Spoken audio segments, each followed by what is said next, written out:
Yeah, man. Yeah, man.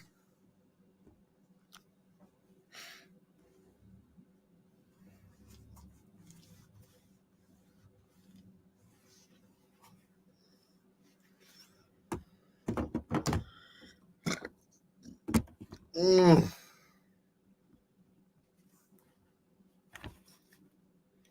what's happening?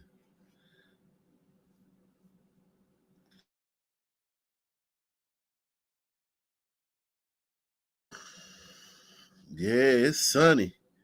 It's sunny out there. It's always sunny in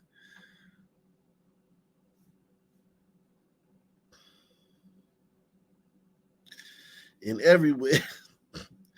It's always sunny in everywhere that black people at, man.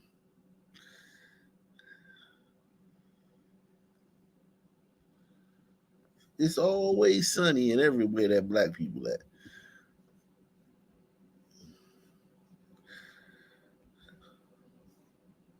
But it is what it is, man. It is what it is.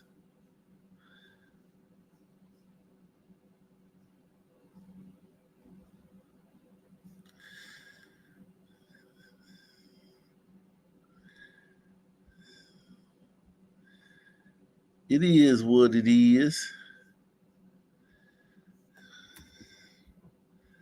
It is what it is. What's happening, man? How's everybody doing out there, man? How's everybody doing out there, man?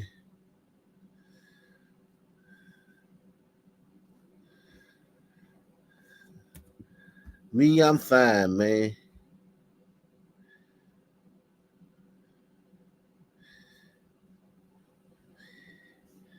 Me, I'm great, man.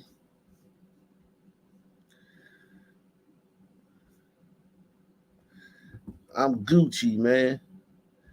Everybody, make sure you subscribe to Ock Nation. Make sure you subscribe to Ock Nation. Ock Nation Gold. Make sure you subscribe to Ock Nation Gold, man. Um, I'm gonna be moving the live streams over there, man, soon, man. So make sure you subscribe to Ock Nation Gold.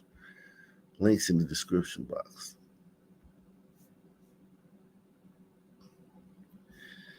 What a day. The weeks go by so fast, man. The weeks go by so fast. My daughter starts school next week. She starts school.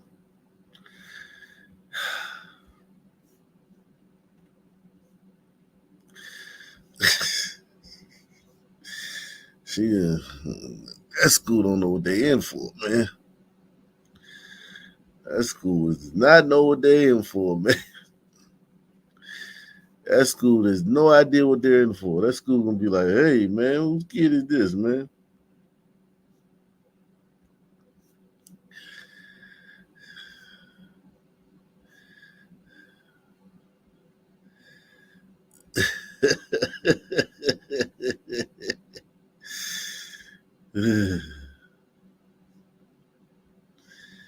When I think of letting go, I cry just a little.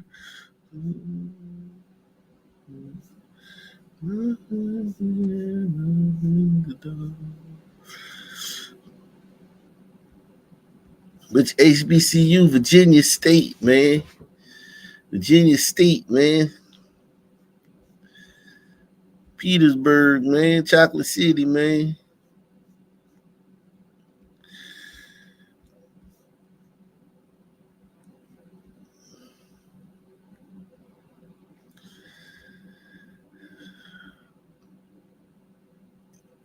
I need to get a haircut, man, this week, man. I got my phone the other day. I was able to get out the house. I took my daughter with me. I might have to take my daughter with me to get my haircut. My daughter, man, she having a newborn. Well, he's 6 months now. My wife don't be liking to be left alone with both of the kids. So that's what I'm gonna do. I'm gonna take my daughter with me to get my hair cut. I may do that tomorrow. Let her watch videos while I'm getting my hair cut.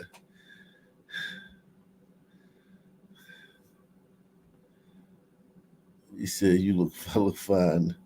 Nah, I need a haircut, man. Trying to get all this whacked off, man. All that.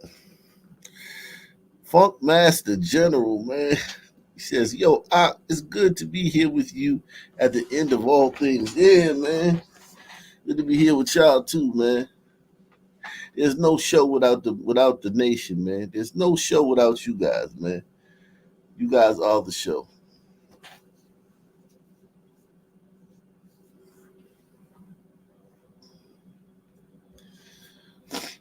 There's no show without the nation.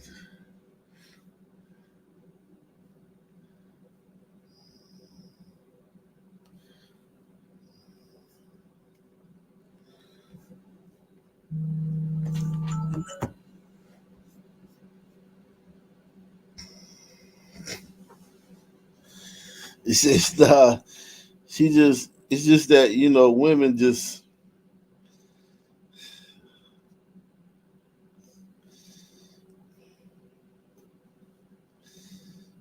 women something else. Women are something else, man. Um,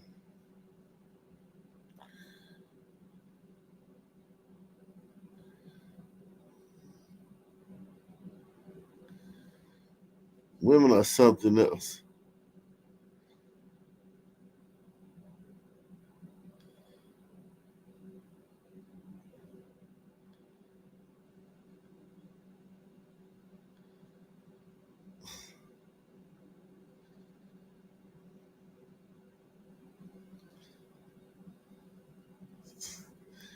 Women are something else. Let me just say that.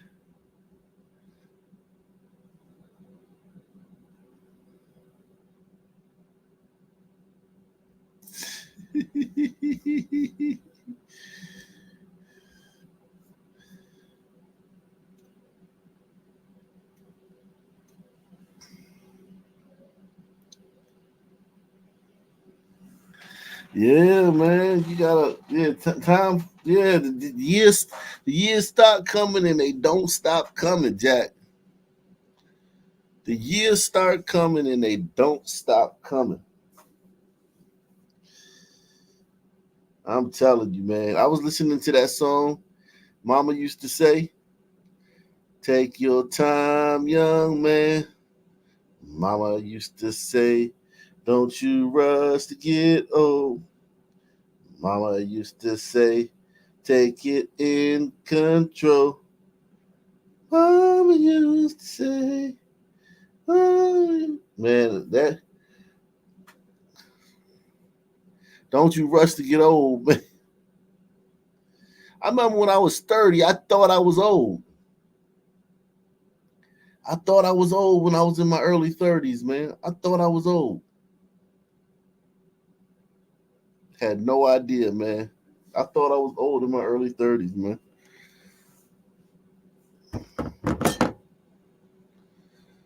Shout out to Lady 2550. That's day one. Ladies, my day one, man.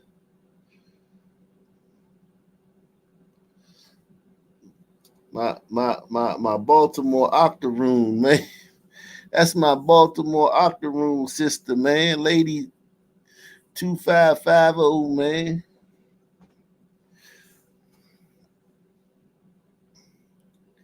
Yeah, if you 30, if you just turned 30, don't let nobody tell you you're old. You're young. You're a baby. 30, you're a baby. Don't let people see people try to tell you old too early, man. Nah, man.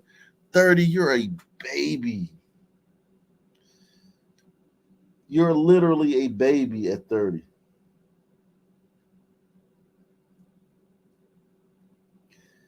I'm not saying don't have kids or don't do anything. I'm not saying that. I'm just saying that you're a baby.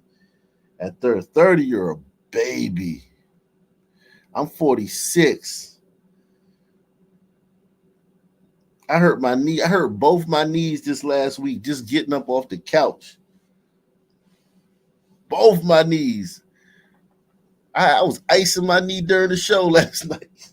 I ain't even know.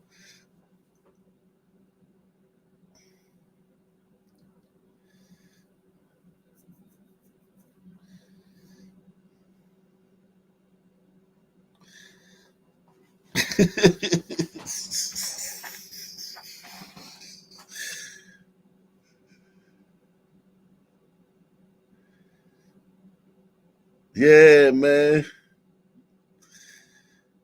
Just take it one day at a time, man. But as you, the thing about life, the older you get, the more you know, the smarter you are. Your brain is calloused, but when you're young, you're stupid, but you have the youth. And then as the days keep rolling on, you start getting older and older and older. Like, where did all it go? And listen, man, having a family is great, man, and having and doing things that you do. Like, I remember when I first started my YouTube channel. When I first started my YouTube channel, I had wanted to do it for years. For about 3 or 4 years, I had wanted to start a YouTube channel, but I bullshitted. And make sure you hit the like button, support the channel via PayPal, Cash App, or the Super Chat.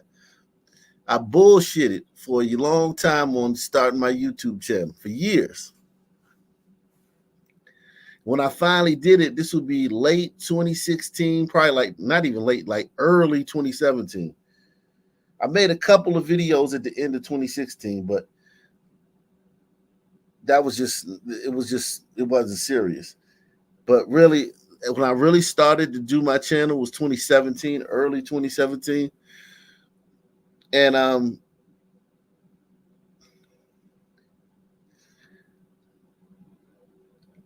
lot of things I learned about, like, you just got to do it. Waiting for the right time, waiting for the right time to do something is a big mistake that people make in life when they're younger. They're waiting for the right time. Well, I gotta get this in order and that in order. If it's something you really want, it's never gonna be a right time.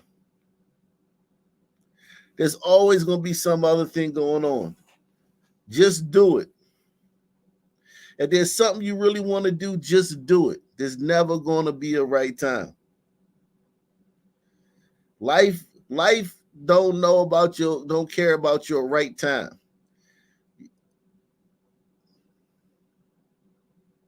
There's never a right time. I'm telling you, Jack, there's never a right time, Jack. So just do it. If it's something you want to do, just do it. If it's something big or small, just do it. Don't wait for the right time. Because here's the thing: is you wait for the right time, life has a way of like, oh, you waiting? Oh, you gonna wait for the right time? All right. It's like life takes that personal, man. Life's like, oh, okay, you waiting for the right time? All right. Oh, okay. So you think there's a right time? You think you got time? First of all, you think you got time? You don't know how much time you got. So it's like just it's not good. It's not good to wait for the right time. Just do it.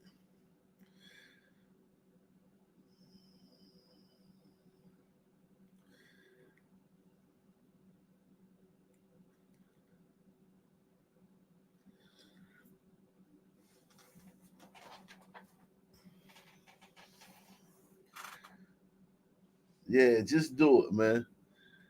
I'm a big proponent of just do it. I'm like Nike, man. Just do it, man.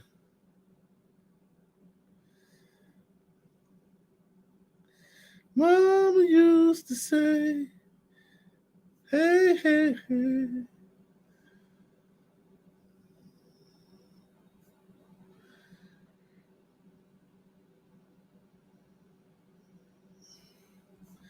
Let's see what's going on this app, man.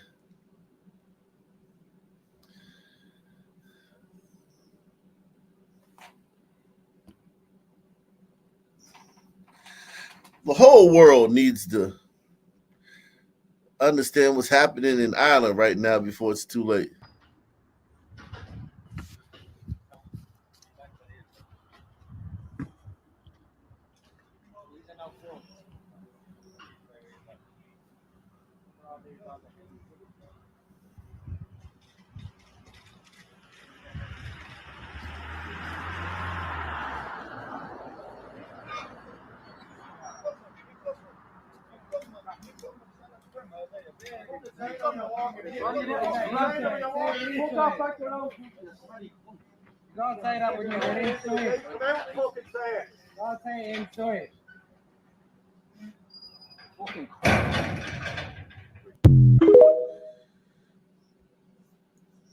I don't really know what I was looking at there, but whatever. Um,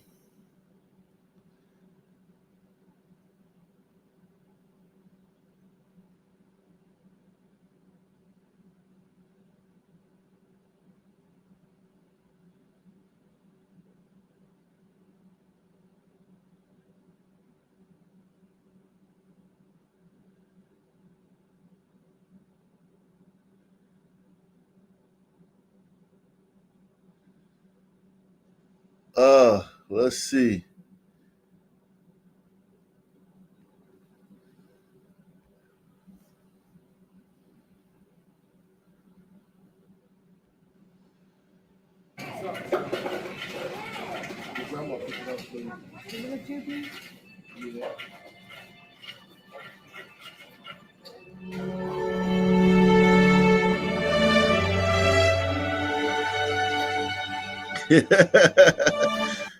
He happy. He's happy.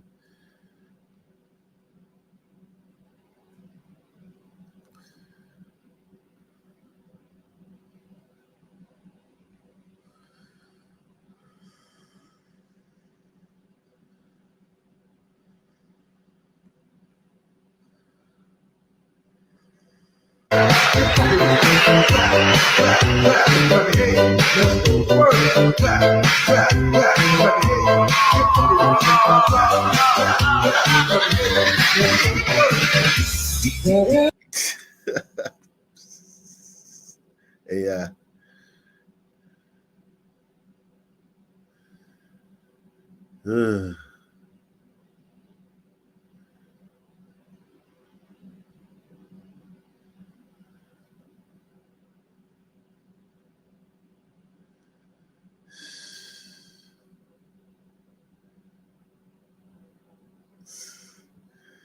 This was a great movie, man. This came out 16 years ago. Wow. I would have thought this came out longer than that, man. I thought this came out way longer ago than that. I saw this in the theaters, which was random as hell that I saw this one in the theater. That was so random. But Tom Cruise is great in this too, man. Um, but this is an excellent movie, man. I love this movie. This was a great movie, man. Tropic Thunder, man.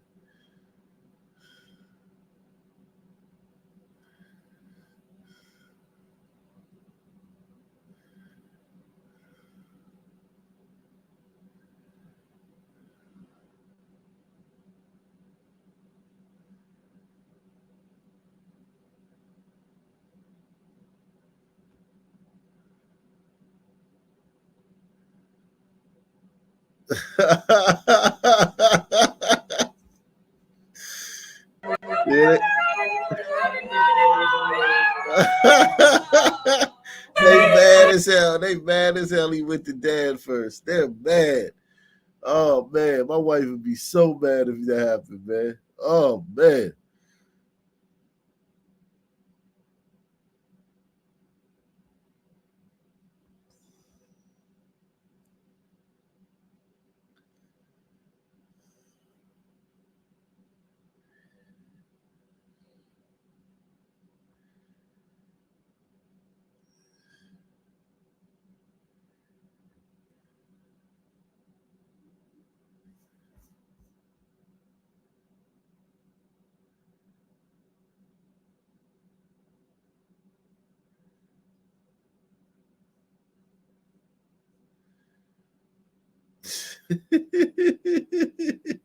That's a big old bear, man.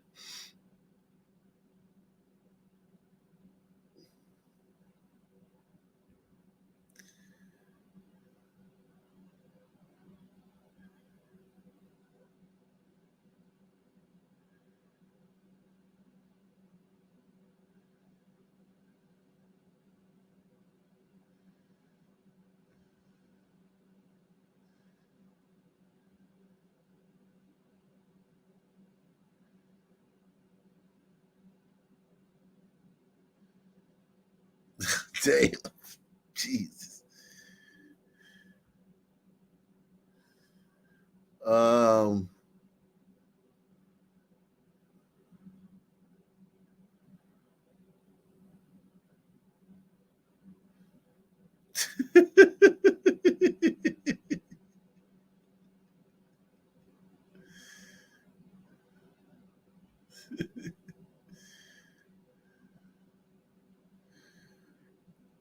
Simone Biles' biological mother, Shannon, lives in Ohio and in a drug infested neighborhood. Simone Biles' biological mother, Shannon, lives in Ohio in a drug infested neighborhood. She has been living in the same rundown row house for years. Her millionaire daughter, Simone Biles, the Olympic gold medal winner, does not talk to her. Shannon abandoned her kids when she was on drugs. Her father stepped in and raised Simone and her younger sister. Shannon said she watched her daughter winning at the Olympics. She says she wished she had been invited to her daughter's wedding. Simone Biles' mother says she worked at a grocery store as a cashier. Hopefully, Simone can find it in her heart to forgive her mother. But listen, that's not for you. That woman didn't feed her kids, man. Simone was very malnutritioned as a kid, and I think that's why she's so small. Um, I think that's one of the reasons she's so small because she was so malnutritioned as a kid.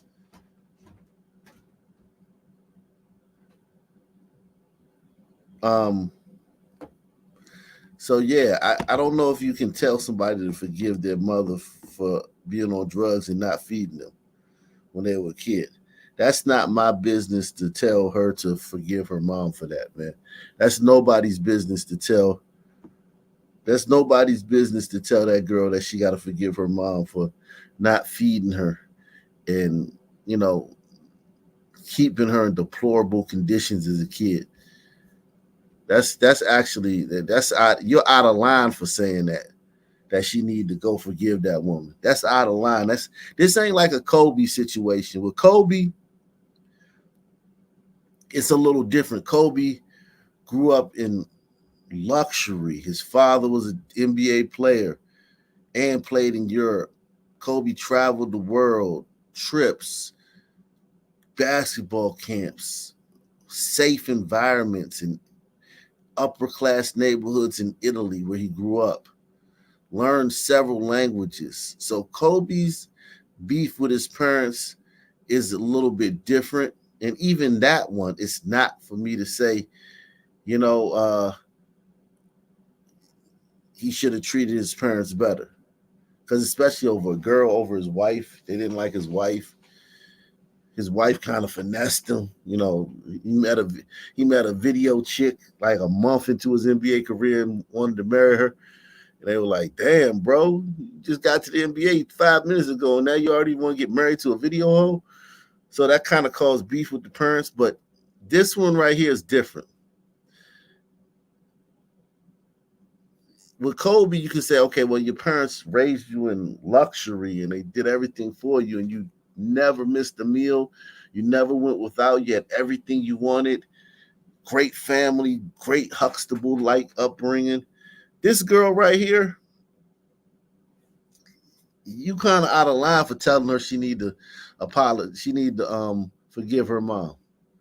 Maybe her mom is maybe her mom is maybe getting away from her mom has been such a blessing that she feels like if she goes back, she's gonna ruin her blessing. Sometimes you never go back. Sometimes you don't go back. So yeah, man. Telling this girl she need to. I think that's totally out of line, man. Um,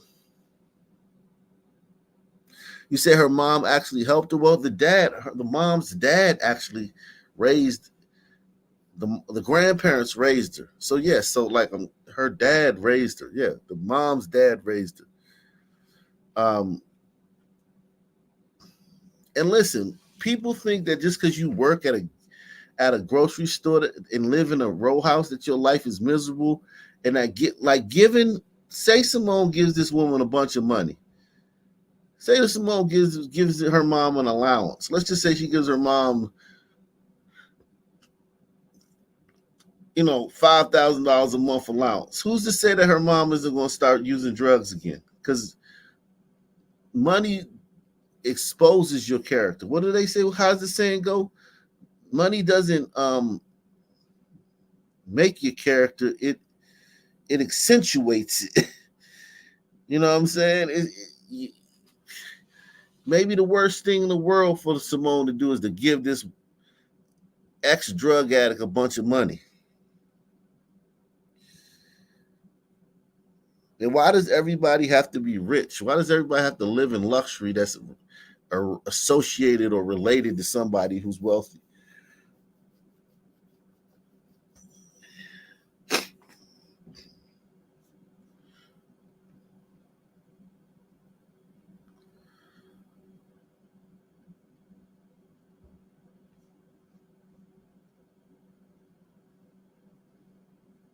Oh, my friends want to say hey to you. Hey! What y'all bitches laughing at? I know you ain't laughing at me. Hey guys, so say hi to my mom. Fuck is that? What, you wanna meet my mom? Más te quieren conocer. ¿Por qué putas se ríen esas pendejas? What? People on my TikTok want to see what you look like. Bitch, what's so funny? Look at her, old bitch. Fuck you. People on my TikTok. Cheers, guys. Look, this is the guy with the little Peter. Hey, what the bitch is laughing at? It's actually big to my fucking calculation. Hey guys, this is my dad, the one I was telling you about.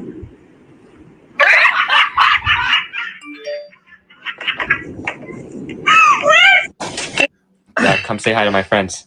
Say hi to them. Hello, my friend. What the fuck? Why are they laughing, man? Huh? Why? Yeah. Hey guys, this is my grandma. You know, the one I was talking about. What do you mean the one I was talking about? What the fuck you laughing at, bitch? I'll punch you right in the fucking face. Hey guys. Hey ladies, this is my single friend, John. What's up, guys? I'm Johnny. Okay. My friends want to see what you look like. The fuck you laughing at, bitch?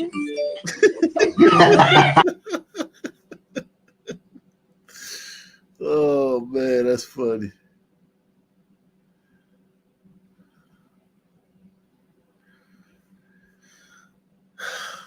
Black men, they are willing to stand up and confront race soldiers and white supremacist thugs. Self-defense, protecting the black community.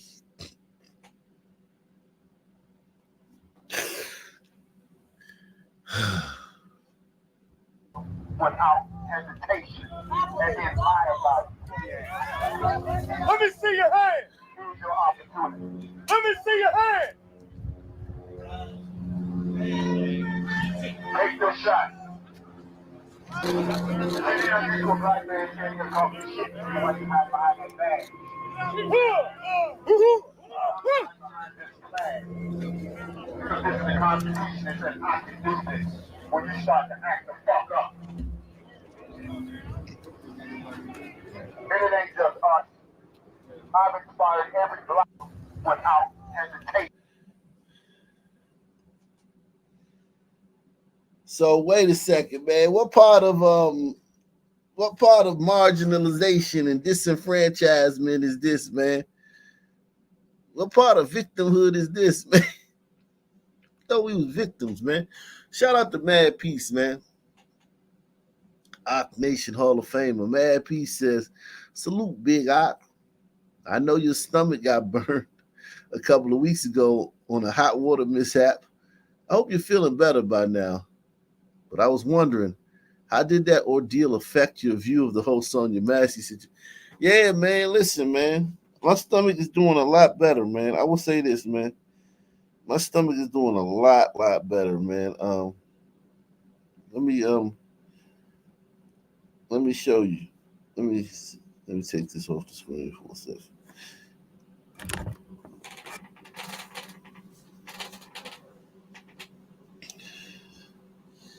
See, now it don't even look like Africa no more, man. Look like Hawaii. My burn look like Hawaii now, man. It used to look like Africa.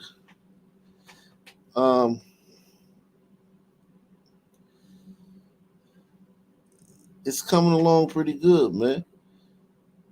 The whole Sonya Massey situation, it make me know that, like, yo, that hot water, especially boiling when it's bubbling, whoo, because this wasn't bubbling. This was just hot water. This wasn't bubbling hot water. This was just hot water. But that bubbling hot water she had, yeah, if she would have hit them with that, man, in the face. And the main thing and the best thing when you get burned is to get the clothes off you, because the hot water saturated in the clothes. And I didn't get my shirt off fast enough. Could you imagine having on a uniform with buttons and all this stuff on? It'd be very hard to get that off in time before it gets worse. But yeah, man, I'm doing good, man. Thank you for asking, man. Yeah, I don't put no Vaseline. I don't put nothing on it. I like my sores to, like, sometimes when you put too much moisture on it, it prevents it from healing.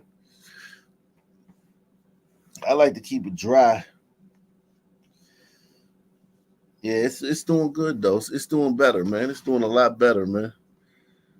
Yeah, man. But yeah, hot water is a weapon. Hot water is a weapon. It can cause you great bodily harm, because I harmed my body greatly.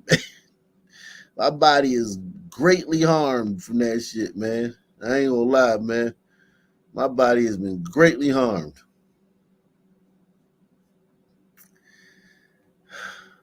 So yeah, we back to these guys defending the community from white people, man.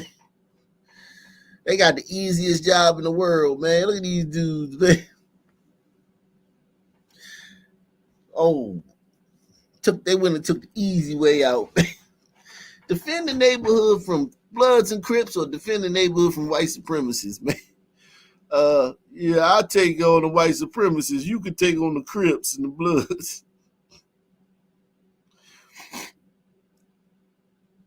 Yeah, man, they took the easy route, man. These dudes some suckers for real, man. Go defend the neighborhood from the GDs and BDs, man. The vice lords, man. The MLK crew, man. These dudes took the easy way out, man. Black men, they are willing to stand up and confront race soldiers and white supremacists. White supremacists ain't coming in the black community, man. You got an easy job, man. Y'all some squares, man. Y'all some bozos, man. And listen, man. I'm sure y'all, you know what I'm saying, y'all think what y'all, I'm sure some of y'all think what y'all doing is major. But there's some of y'all that gotta know, man, that y'all ain't doing nothing, man. Some of y'all gotta know that, like, this is BS, man. I don't believe that all y'all think y'all really doing something. I believe that some of y'all is just like, are they on to us yet? Yeah, man, we on to you, man. I'm on to you, man. When you doing all this stuff, this low risk. This is This is rookies, the rookie setting. You know, when you play video games, you got the game on rookie, man. Put the game on advanced and go confront some GDs and BDs, man.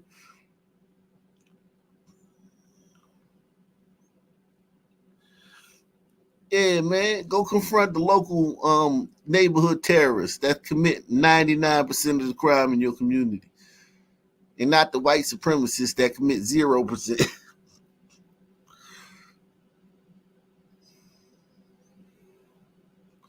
Yeah, the gas station crew, man. Go confront the niggas at the gas station. Fuck, you only gotta go to the corner, man. Or to the projects, man. That might be too much for y'all, man. Go to the gas station, man, and confront them niggas hanging out at the gas station.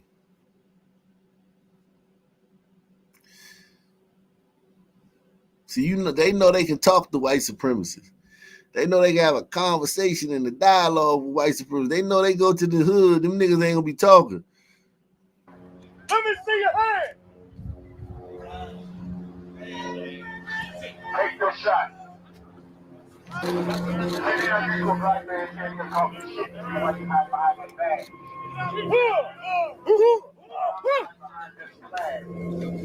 This is the Constitution that says I can do this when you start to act the fuck up. And it ain't just us. I've inspired every black without hesitation. Where is this, man?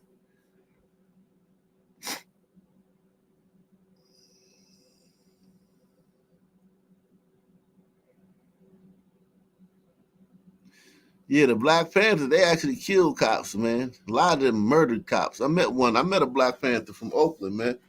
He did a life sentence, man. He did a whole life sentence and came home and wrote a book. And he came and talked to us in this program I was in. And he did his whole bid.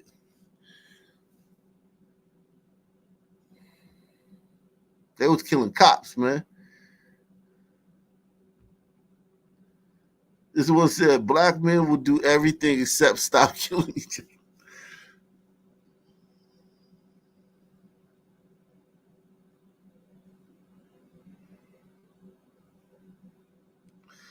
This one says, the guy who posted this says, who's the guy who posted this? Don Salmon, the voice of the new black media. He says, you could say the same thing for white men. The white supremacists and their ignorant allies love to talk about black on black crimes, but never ever mention about white on white crimes. Nothing more than racism and propaganda towards black Americans.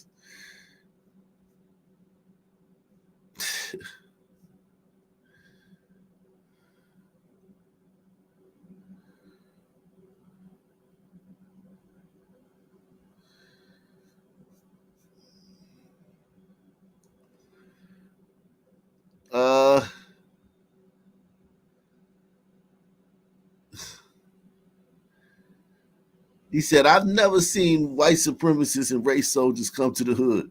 What the hell are we talking about? This ain't 1962.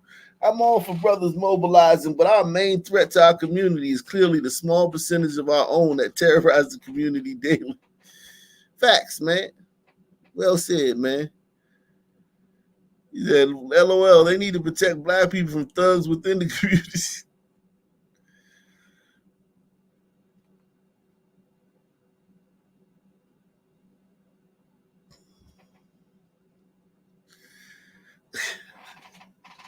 This one says, black people never attacked other continents or used dangerous weapons in the past because they didn't have they could never get to those other continents because they didn't make seafaring boats.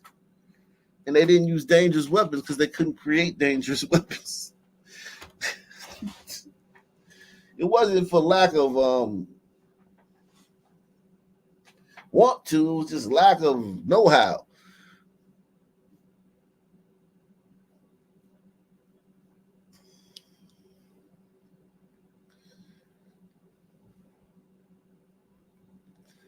This was said cosplaying rule. That was my movie, Kingpin, man. Kingpin was my movie, man. I love that movie.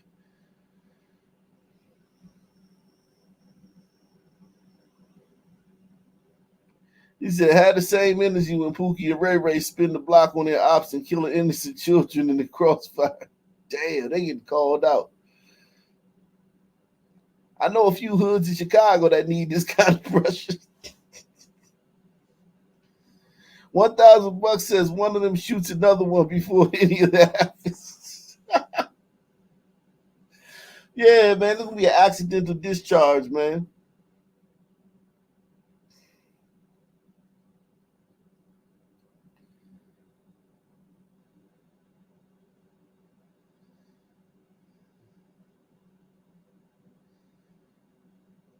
The sad truth is, though, more black people are killing other black people than white on black. Maybe they would be best guarded in places of high black gun crime areas. They getting destroyed, man. Shout out to What in the World TV. He says, put African shea butter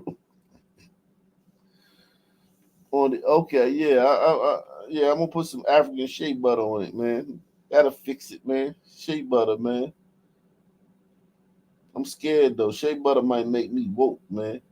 I don't want to mess around with nothing that's gonna make me woke. I might wake up the next day and switch my channel up and do Amazing Lucas, man. Come here tomorrow with a whole different attitude, man.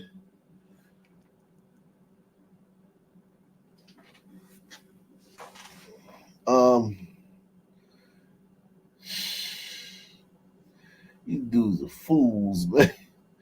You dude took the easy way out, man.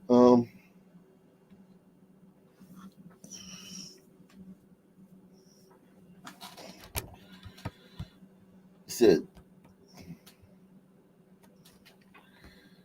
let's see.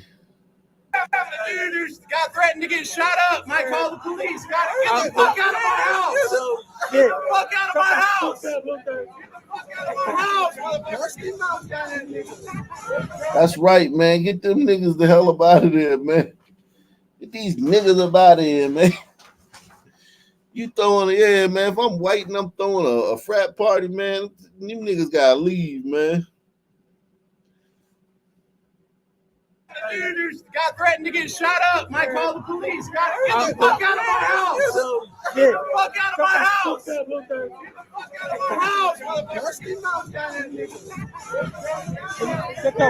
Hey, I'm fine in this. Hey, I'm fine in there, bro.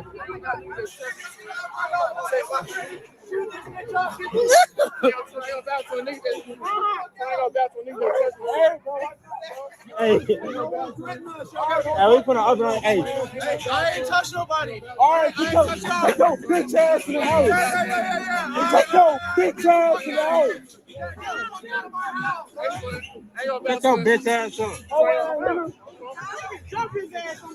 You like this bitch.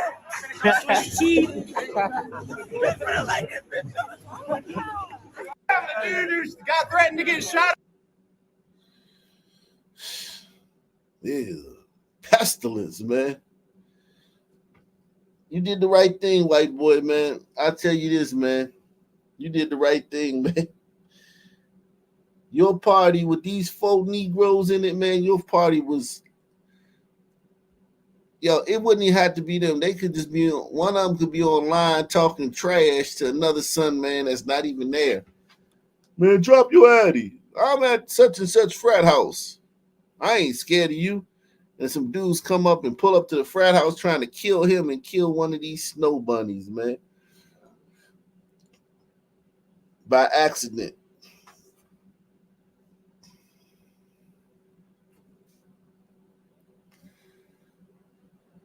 Yeah, man, you gotta get them. If you have anything, get them niggas out of there, man. Segregate, man. Discriminate, man. Discriminate for safety, man. Safety, man. Discriminate for safety. Get them the hell up out of there. You gotta get sons up out of there, man.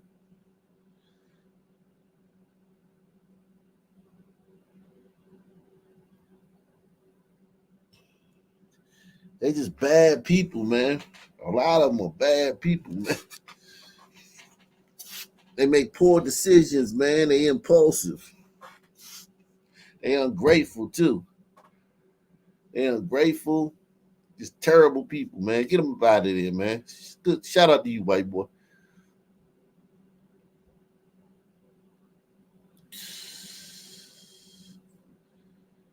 Wow.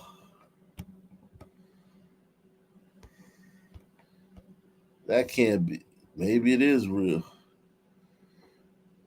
Unbelievably large pile of bison skulls. Dang, they was whacking bison back in them days, man.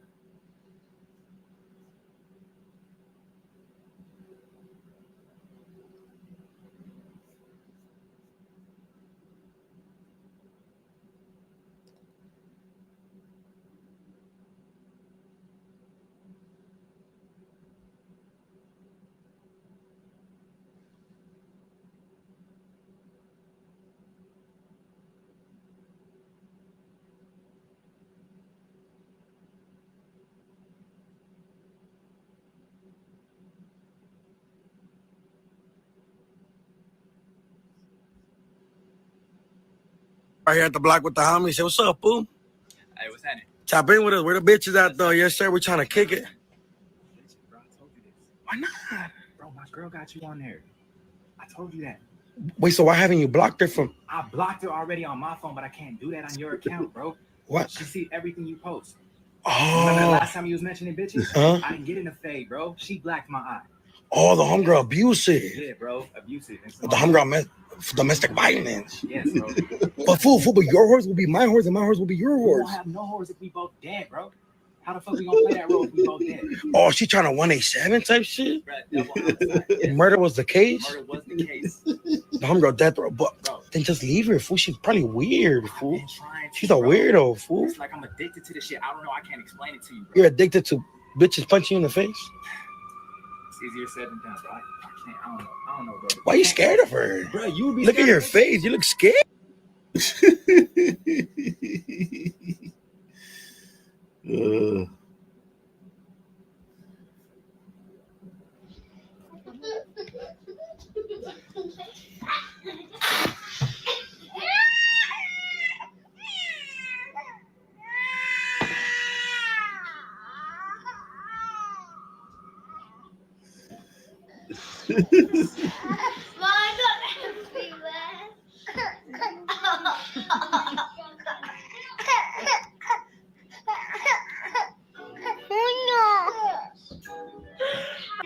Scaring that baby like that, man. Man snatches his sister's baby to prove she isn't paying attention to her surroundings.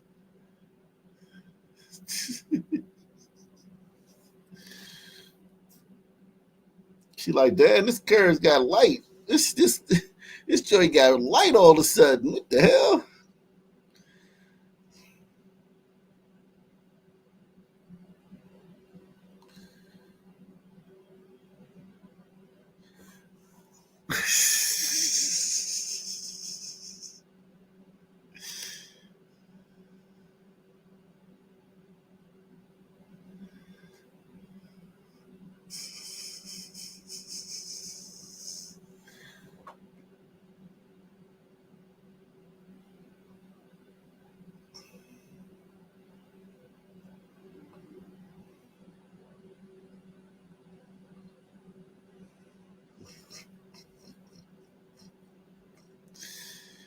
Oh, shit.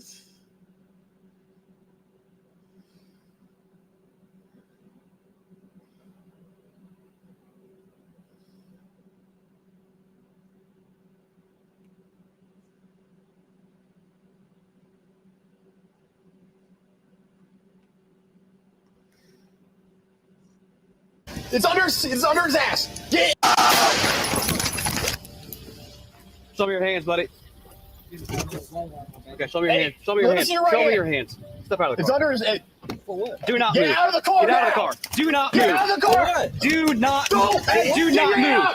For what? Show me your. Put your hands on the Get your dashboard hand right up now. now. It's under his ass. Get out Hold this here. Do not reach for it. Stop. Step back. Put your hands up right now. Up right now. Ain't nothing under my head. Keep your hands up right now. Do you understand me? Ain't nothing Up under my on the head. fucking. Grab the roof right I now. ain't did nothing. Grab the roof right now. I'm gonna end up shooting not you. moving. You see a gun? Shoot me. Yeah, he's reaching for something. Look, Stop. look under my head. Ain't nothing under Reach my in head. and undo his seatbelt. No, do not pull away. Quit touching me. Quit touching me. Quit touching me. Stop. Shot fire.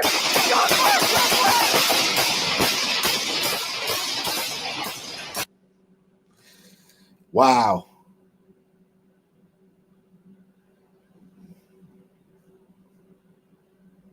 He really has struggled. Trump has kind of been thrown on his heels by this, and he's not really sure how to go after Vice President Harris. He knew his attack lines on President Biden.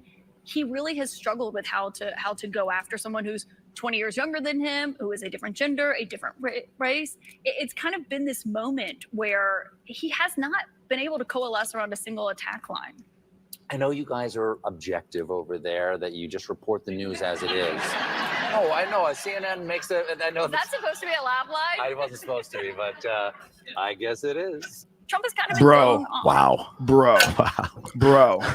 How crazy is that? The audience is like, shut the fuck up. That is hilarious.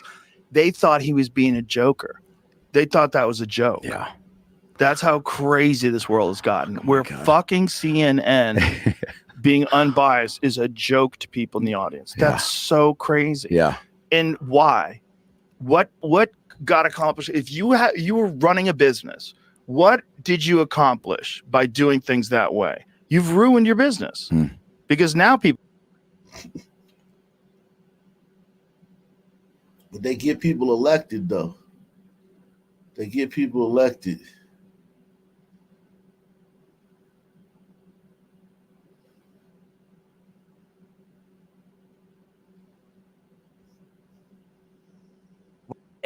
The thing I don't like about that is it doesn't bother me for me. It bothers me that it actually, when I see the narrative of a really good friend of mine like Meek, and people trying to, again, if he was gay, which there's not one gay bone in his body, who cares? Number one, if people want to be gay, it is 2024. Who the fuck cares?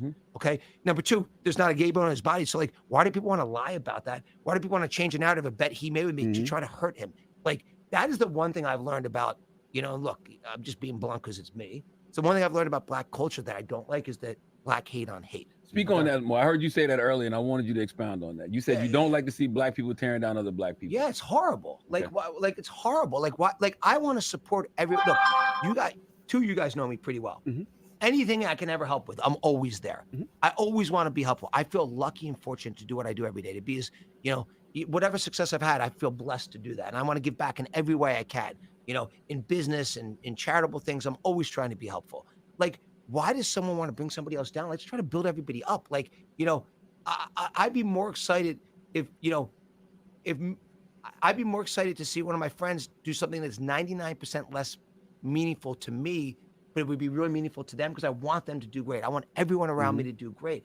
I don't like watching, there's a little bit, and you tell me, you guys correct me if you think I'm wrong. I think there's a little bit of a black culture of like, it's black hate on hate. It's like that black judge that Meek had that hated on him and wanted to go extra. Yeah, but man, that's DNA, man. People with low IQs are negative. That's one thing about having a low IQ. You're very negative because you can't see possibilities. You can't problem solve. So because people with low IQs have an inability to problem solve, they tend to see the world through a bleak prism because they can't solve problems and they can't see solutions. So a lot of that is just because DNA, because some people have low IQs in general, man. And then, other things involving DNA is such as, a lot of black people are just evil, man. I've been around black people all my life, man, and there's nothing wrong with what this guy said, but he's going to receive a lot of backlash because now black people is going to act like they don't know what the hell he's talking about. That's the worst part. That's the worst part about this. Black folk gonna act like they have no clue what he's like. What you mean, man? Black folk gonna act like oh God, I can't believe he said that. Like, no, man, your culture sucks. Just look at Black YouTube. Look at Black Twitter. Look at hip hop. Look at any space where Black people are. It's a cesspool. It's an abyss, a cauldron of negativity and crass, lewd, violent, out-of-pocket behavior. Anywhere where Black people are just becomes infinitely more dangerous, exponentially more negative, and it's just the way we are, man. You can't fix that in us, man. You can't program us out of that. You can't well wish us out of that. Your money, your Juice Crew dollars can't fix that, man. Meaningful to me, but it would be really meaningful to them because I want them to do great. I want everyone around me to do great. I don't like watching, there's a little bit, and you tell me, you guys correct me if you think I'm wrong. I think there's a little bit of a Black culture of like, it's Black hate on hate. It's like that Black judge that Meek had that hated on him and wanted to go extra hard on him. Okay. It's like, it's what people always say to me. It's like Black hate on hate. So I think it's terrible. I think it's something that I think it's culturally wrong. And I'll probably get killed for saying this because, you are. I'm glad you're saying you are going to get killed for saying it. You will get destroyed for saying it openly. If this is the conversations that are being I have had it all the time with amongst, I want to hear this. Yeah. So I think it's wrong. I think like, what do you mean if Charlemagne, you got jumped outside of the radio station by some hood boogers, man. Yo.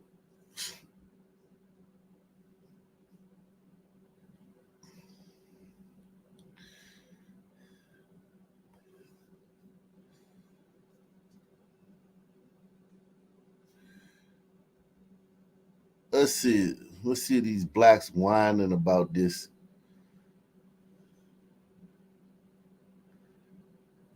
He said he's not wrong. Niggas be hating. Okay, they not whining too much about this on this site.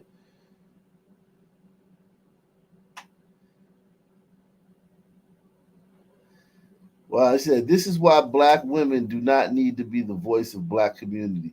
Everything he said was facts. I've been said Black women love to call Black men gay.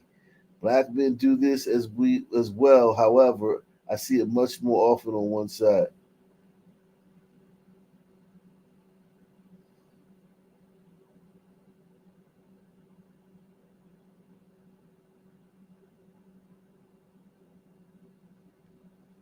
So hold on. The woman who posted this, Chels, please, says he felt very comfortable saying this in front of Charlemagne and Envy because they are the weakest links.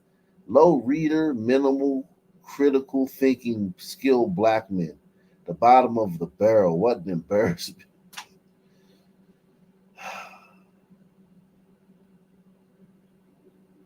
I'd rather someone within the community say this. Yeah, so you can call him Uncle Tom. So you can call him Uncle Tom. So you can call him a tether if they ain't from America, because you can call him a bootlicker or a buck dancer. I'd rather someone from the community say this. But what he said is true. The rest of the world has observed this too. Yo, a rapper gets killed every week. That's the only genre in which artists die. A rapper literally gets killed every single week.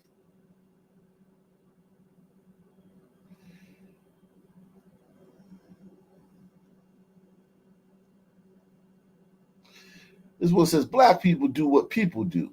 It's not endemic to Black culture. It's just people. I watch people do it every day. We watch people do it every day.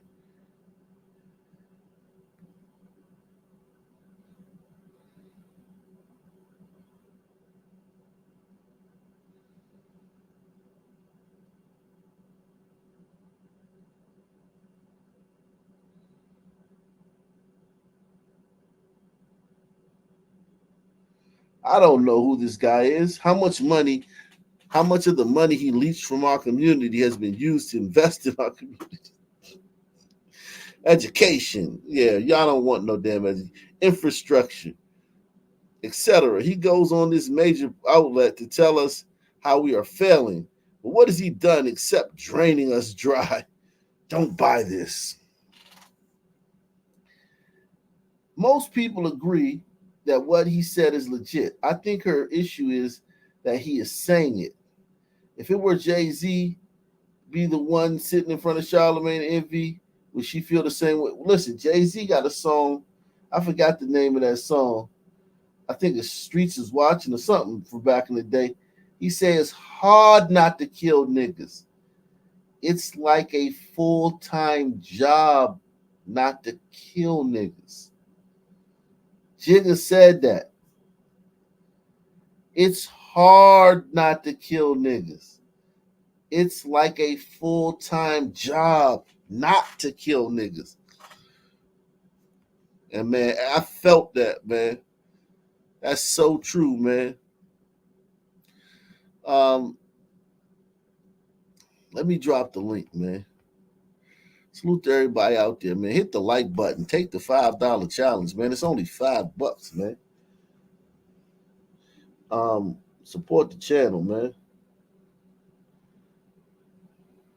Support the channel via PayPal, Cash App, or the Super Chat.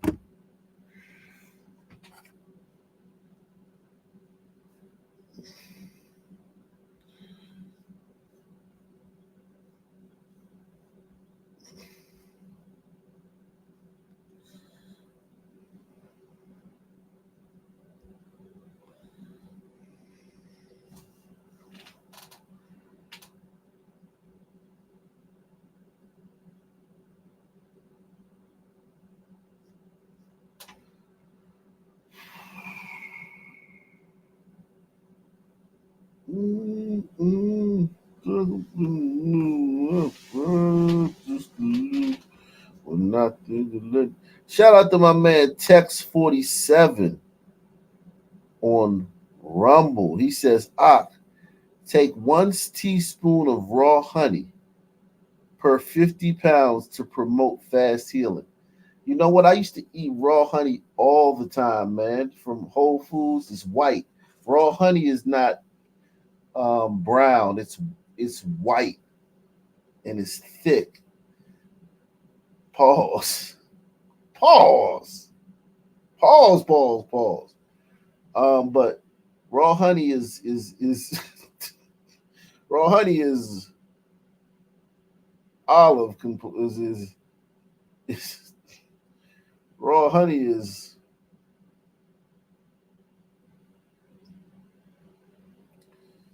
and it's white, it's thick, and it's hard. Pause. But I'll show you raw honey before they distill it. Pause, man. This is the one I used to use right here. The consistency of it, man.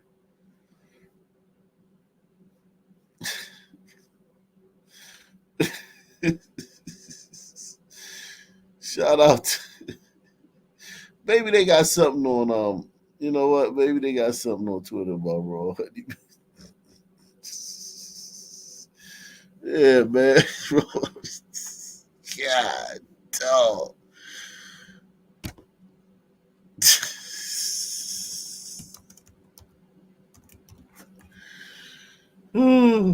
Shit, man. See, like this is honey. This is what honey looks like when they heat it up and purify it. Look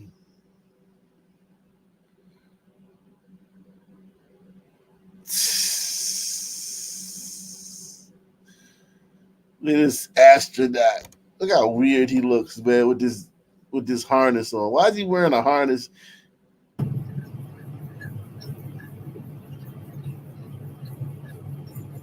microphone's back.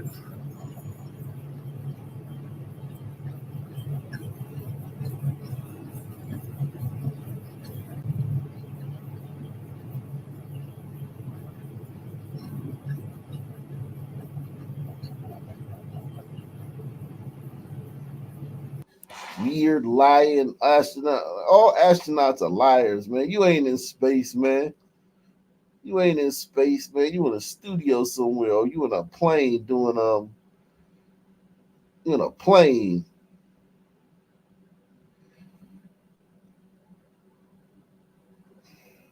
Where's the raw honey, man? But that's kind of like what raw honey looks like. It's thick. It's thick and it's white and it's hard.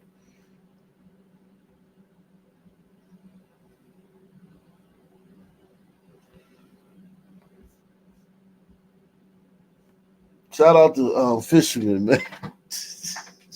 Yo, what white man were you calling honey?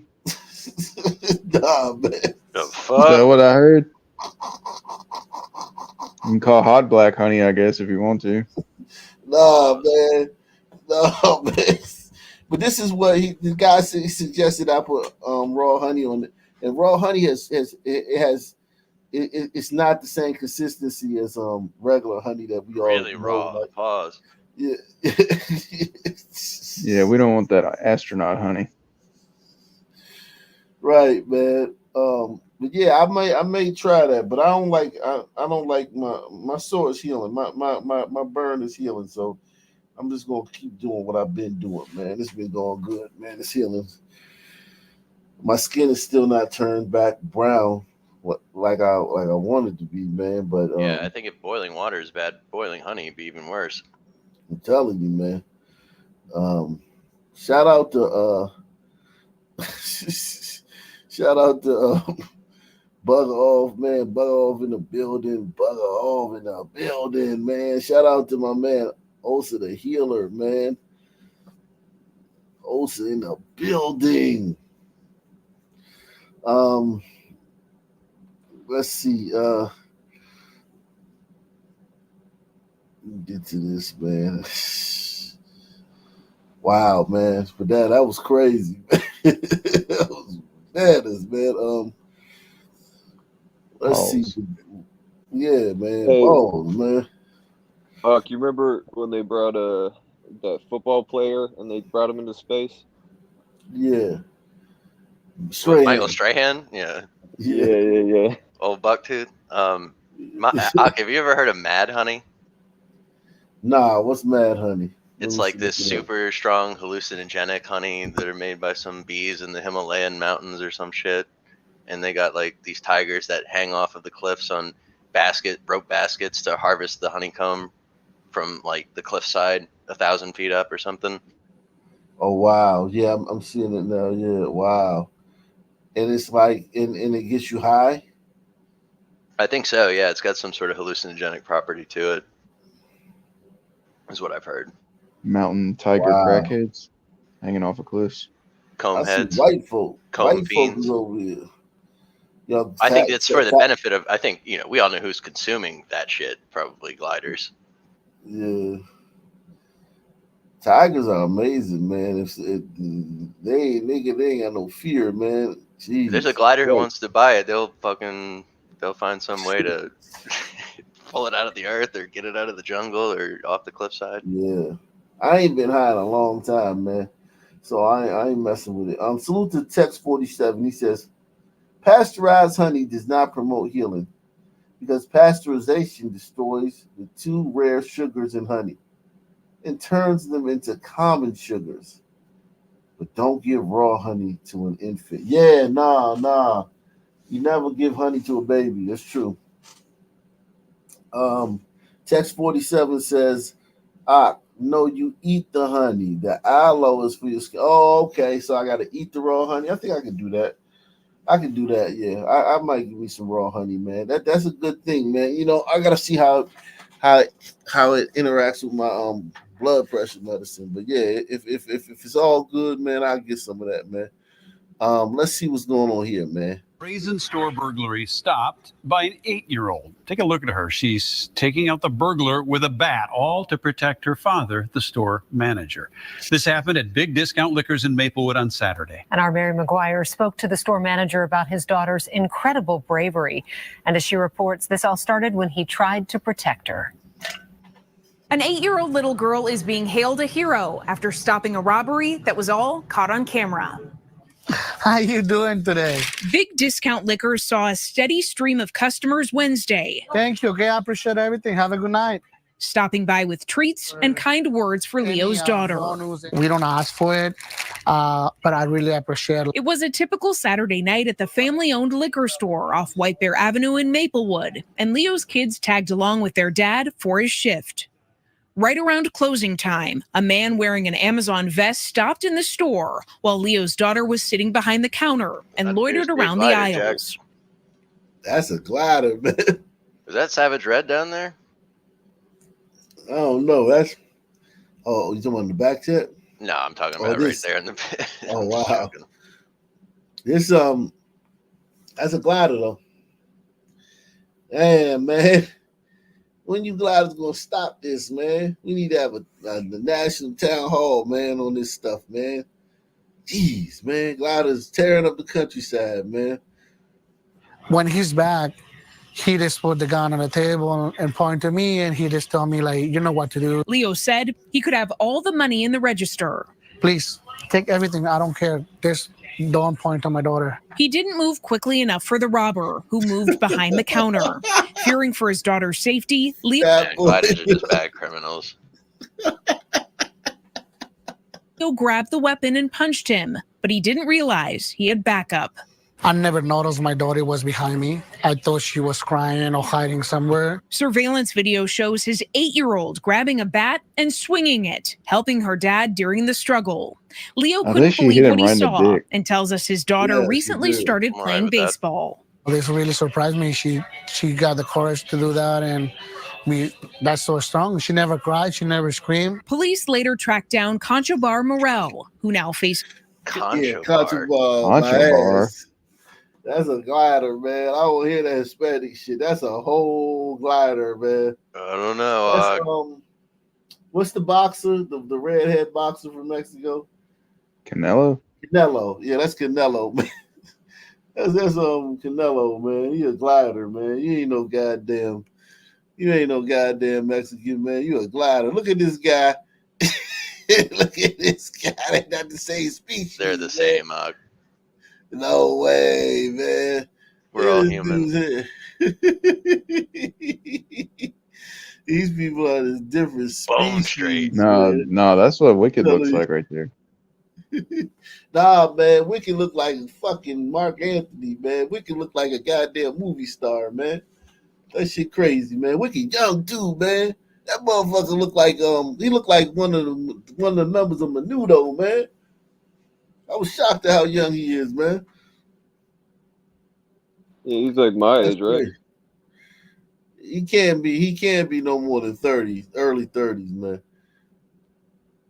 Early 30s. Yeah, that's young, man. You a baby, man. Courage to do that, and that's so strong. She never cried. She never screamed. Police later tracked down Concho Bar Morel, who now faces aggravated robbery charges. Leo says he's offered to get his daughter a present to reward her for her heroism, but she's refused it all. Dad, I don't need anything. Bar an Irish name? I don't do it for money or for anything. I just do it because... Yeah, there's a lot of Irish, and for some reason, Irish beans. population in Mexico.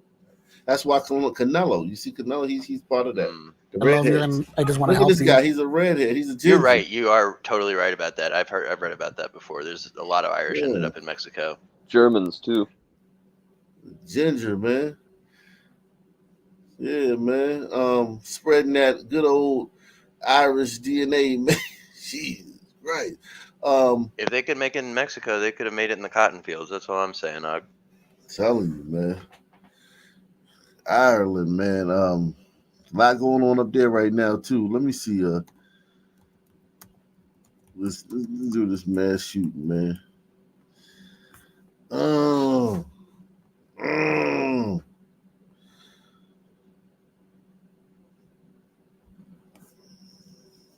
And so again, we don't have to be formal. I'm just here. I'm available. Just wanted to make myself available to answer any questions that you all may have. Yes, Rob. Yeah, the first one I had a little confusion about whether the students were involved, were actually enrolled, or were students here from you. Kind of clarify that. Yes, at this time, the information that we have, none of the injured students or the suspects are enrolled in Virginia State University for fall of 20. That's why, like I said, man, when niggas come around, show them the door, man. Tell them the police, hey, y'all, man, police be coming through here, man. Do whatever you can to get them to leave. Because niggas come around, the probability of violence goes up exponentially, man. It's proximal. 2024. Yeah, that's just how they are, and it's okay with them. Like, they're okay with that. Like, they're fine. They're not like, it's not like something where it's like they're walking around like, damn, man. No, they're cool. But you, with your big brain, man, don't be around them, man.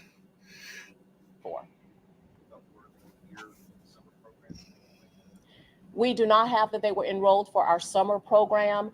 And again, as we just look at our current list of students who are enrolled, they are not currently enrolled at Virginia State University. Were they enrolled before the shooting? You mean like? Were they enrolled yesterday? You mean or were they previous students? Sure. Yeah. We have not got that information. I'm not certain that. One of the big concerns was that Virginia State University students may have been involved in this quadruple shooting. The first day of classes start August 19th of next week. There was a freshman event on campus last night, but Chesterfield police are confirming the 4 victims shot here at VSU are not enrolled in upcoming classes. As we just look at our current list of students who are enrolled, they are not currently enrolled at Virginia State University. Chesterfield police say officers first responded to the report of a shooting on VSU's campus just after midnight, locating the 4 individuals that were shot here on Bousseau Street. We're told all 4 victims are going to be okay. We're here on campus near the Daniel Gymnasium, where you can see police officers have taken down the crime tape that once surrounded this parking lot. None of the responding officers fired their weapons. Police tell us they've identified multiple suspects and charges are pending. It's still unclear what led up to the shooting. School hasn't even started yet. And we asked a VSU spokesperson what they're going to tell parents about keeping students safe. So we understand how important the safety and security of a campus is to parents. And so we want to reiterate to all of the parents of our Trojans that we take this very seriously. And we're told with any big investigation like this, it's going to involve not only Virginia State University Police, but Chesterfield County Police, of course, will keep you updated. On the campus of. So what happened? Let's see. Local breaking news out of Attrick, where police continue to piece together details in a shooting on the Virginia State University campus. 4 victims are expected to recover after the violence, and now police say that 2 men are in jail. Take a look at your screen. Police say these 2 men, Shocking, man. Shocking. Clyde the Glide, man. Those nappy-headed Negroes, man.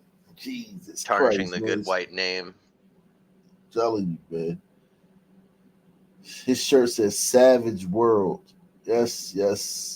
Savage World whenever you guys are. jail. Take a look at your screen. Police say these 2 men, Xavier Gordon and Clyde White Jr., are in custody in connection to that shooting. Raven Brown on your side at 6 with students' reaction to this. Well, Jasmine, this parking lot is where police are focusing their investigation. A police presence is still here, but you can see it's mostly quiet now. While police say there is no threat to the VSU community, many students tell me that they are shocked at the violence. Like, it's literally the first week, literally it's like the 3rd day, and like class didn't even start yet. It's just crazy to me, man. A shocking start to the school year at Virginia State University, including for freshman Josiah Andrews. Because like it was a whole bunch of people, they was all grouped up right there, and then he just said bow, bow, bow, and then everybody just started running. Josiah is And on he campus. just said bow, bow, welcoming. bow. He said he heard the He gunfire spoke after with his leaving gun. event on Tuesday Exactly. night. Let that gun talk. I told you there's something to that, man. It's literally Trying to do true. that. Yeah. Yeah, they definitely do that. It's an energy that they and it's very in other sons who hear it, they know what it means when they, you know what I'm saying? Everybody knows what it means. Got shot. Language. He had got drove to up there, and he got shot in the foot, and he was just screaming and screaming. I was leaving. I saw the whole thing. I was right there, and then all the police just started coming up. Chesterfield police say 2 men and 2 women were shot early Wednesday morning. Paramedics rushed all 4 of them to a nearby hospital where we're told they are going to be okay. There had been a welcome event earlier in the evening. That event had ended and had been over for a couple of hours before this event, and it was not in the same place where this incident happened. And now 21-year-olds Xavier Gordon and Clyde White are both in custody facing a series of charges. At this time, the information that we have, none of the injured or the suspects are enrolled in Virginia State University for fall of 2024. School leaders are working to reevaluate their safety protocols ahead of the new school year.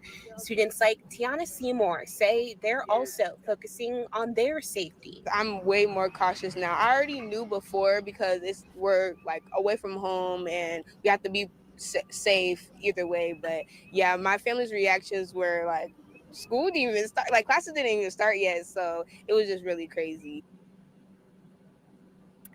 And again, police say the 2 men are in custody tonight. Again, neither of them are VSU students. If you do know anything about this investigation or this crime, you're asked to call police or call Crime Solvers. That number 804-748-0660. For now, live in Chesterfield County, Raven. One of the Wow.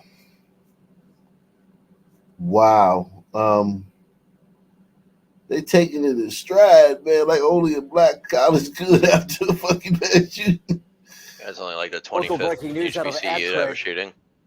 Yeah, exactly. Like this year. This is crazy, It's all man. par for the course, really. Yeah, this is how it rolls, man. So this was 4 months ago. Chesterfield forensics teams scour a parking area near Boisseau Street and 2nd Avenue, placing markers where more than a dozen bullet holes punctured metal fencing. The investigation on scene continuing nearly 12 hours after Chesterfield and VSU police responded to reports of shots fired in this area early Wednesday morning. It was 12:10. I looked at the clock. I knew exactly what time it was. Longtime resident Tom. What's this dude rolling through HBCU? Don't you have a train to be conducting somewhere or something? He probably founded the damn thing. What's going on here, man? He's a shining glider. Look at him go. It's weird, man. This is like the most glider. random glider ever. It was. Longtime resident Tommy Reeks says he heard it all unfold. Multiple gunshots. It was like a semi-automatic gun. It was 2 different size guns. You could hear the big boom, boom for the big gun, and then you could hear like they were firing back and forth at each other. Shortly after, Chesterfield police confirmed a 15-year-old girl was taken to an area hospital with a non-life-threatening gunshot wound. The campus Deluxe went on 247 said he lockdown was the shortly last living after. Civil War veteran. Scary. A bunch of stuff happens on campus, but like a shootout. Yeah, that's crazy. We've never had like an actual like shooting on campus. Yeah. Ever since being here, we've been here since like the summer. Yeah. So, like we haven't ever like been around. I miss them days, man. College, young girls, man. Whew. Things like that. VSU students say they were told No those bullshit. responsible are not affiliated with the university. At least we can rest assured like the person's still like not around campus. Investigators are now going through surveillance video to find those responsible. It's a shame. This isn't the first shooting. This isn't the first shooting. No way, man. This is 4 months ago. So Weird, because this This girl isn't said the there first never shooting had Reeks been has one seen in before. right. this They've been here area. for a whole 3 He says months. the violence won't run him off. I live here, so this is home. So I mean, as far as going, I'm not scared that something's going to happen or there. I mean, it doesn't involve me, but I just. Shit, the stray bullets involve you. But back to the modern times, man. I feel like it's crazy, I would say. A scary scene at Virginia State University. This first year, who asked to remain anonymous, a witness to a quadruple shooting on campus within his first few days there. We saw the crowd of people walking from the party, and we heard a girl scream, they're shooting, and then we just, we ran. And it's just like, and we ran too, and we ran to our dorms, and we just stayed there the rest of the night. According to a VSU spokesperson, only first-year students are meant to be on campus at this time. Investigators say none of the victims are currently enrolled for the fall 2024 semester. 2 suspects taken into custody on scene are not enrolled at VSU. Imagine like there was a random student just walking around at night or just walking and a stray bullet hit them. It's all over. 12 years of school is gone like that. The break between academic years bookended by shootings on or near VSU's campus. Back in April, when school was wrapping up, a 15-year-old girl was injured in what students referred to as a shootout. A bunch of stuff happens on campus, but like a shootout? Yeah. That's crazy. It's a shame. We spoke with longtime resident Tommy. He said a bunch of stuff happens on campus. God, dog, that almost slipped. Sure enough, I bet you're right. Oh, he shaved. Long neck. Weeks after that shooting, almost 4 months later, as students come back to campus, we saw him traveling along the same sidewalk. Shaved his beard. Doesn't surprise me. I've been here 50 years, and I've seen a lot of changes. Seen a lot of changes here. I've seen the fences go up, and they're trying to do that, but you can't do but so much. I mean, especially people are not supposed to be here that are here. What do you do? This student says, I feel like there needs to be just more safety around certain like students living quarters, just something, just more reinforcement around there. That's it. Giant guard towers with high-powered rifles. Guard towers. Fucking drones 24/7 with munitions. Remain on. Yeah, melanin seeking drones. That would be a good idea. Yeah, melanin radar equipped drones. Dropping job applications. That would be one thing. It's a sun spotter. Just cluster bombs with job ShotSpotter applications. was bad. Yeah, man. You got to be careful though with the melanin detector, man. It's a HBCU, man. Everybody got melanin for the most part, man. This thing, the machine gonna be going off. You gotta keep it. You gotta think of another way to another thing to like maybe like look for right. like What other way can we discriminate here? Skinny jeans. Yeah, sagging pants, skinny jeans. I know a thin ankle ray. Yeah, The large nostril Pooh Shiesty mask. Yeah, Pooh Shiesty mask radar. Shiest away. Yeah, man. Shyster, no shysting. The run tonight, a campus on high alert. The overnight shooting of 4, fresh on the minds of those just starting their college curriculum.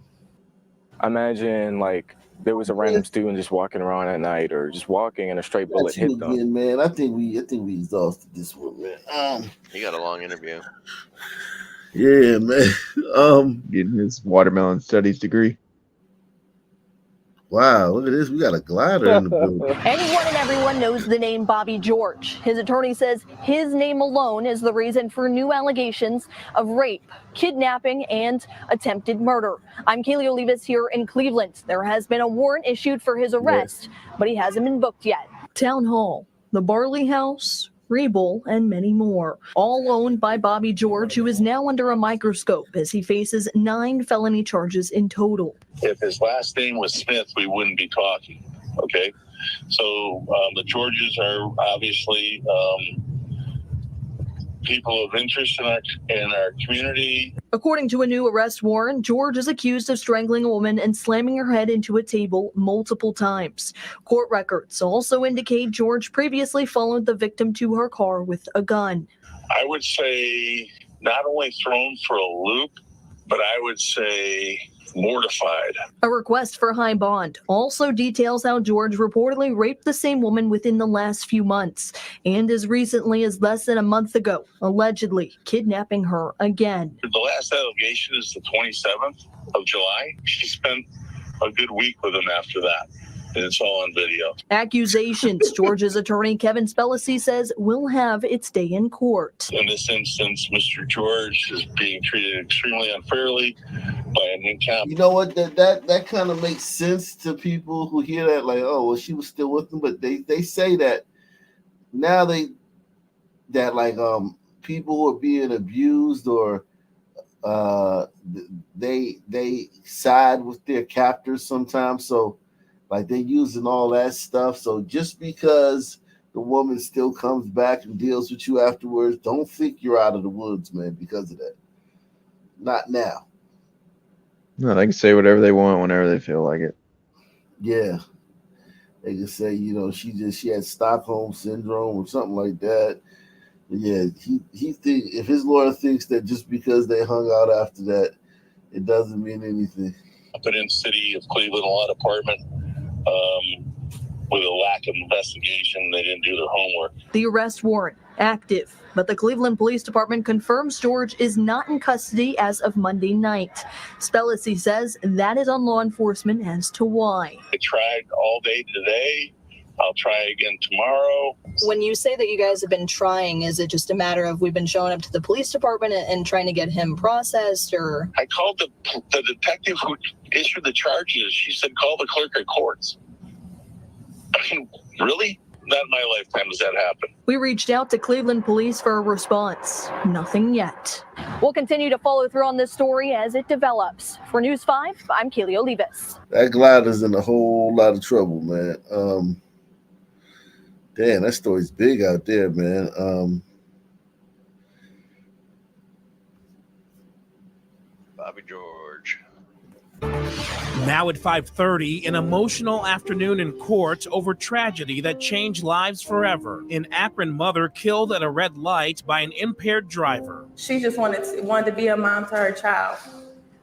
Now it's another child without a mother. And it's not fair. It's not fair at all. Now that man is going to prison. Wow. We first told you about the death of Tashana Junius in March of 2023. She was innocent. She was standing there waiting at the light.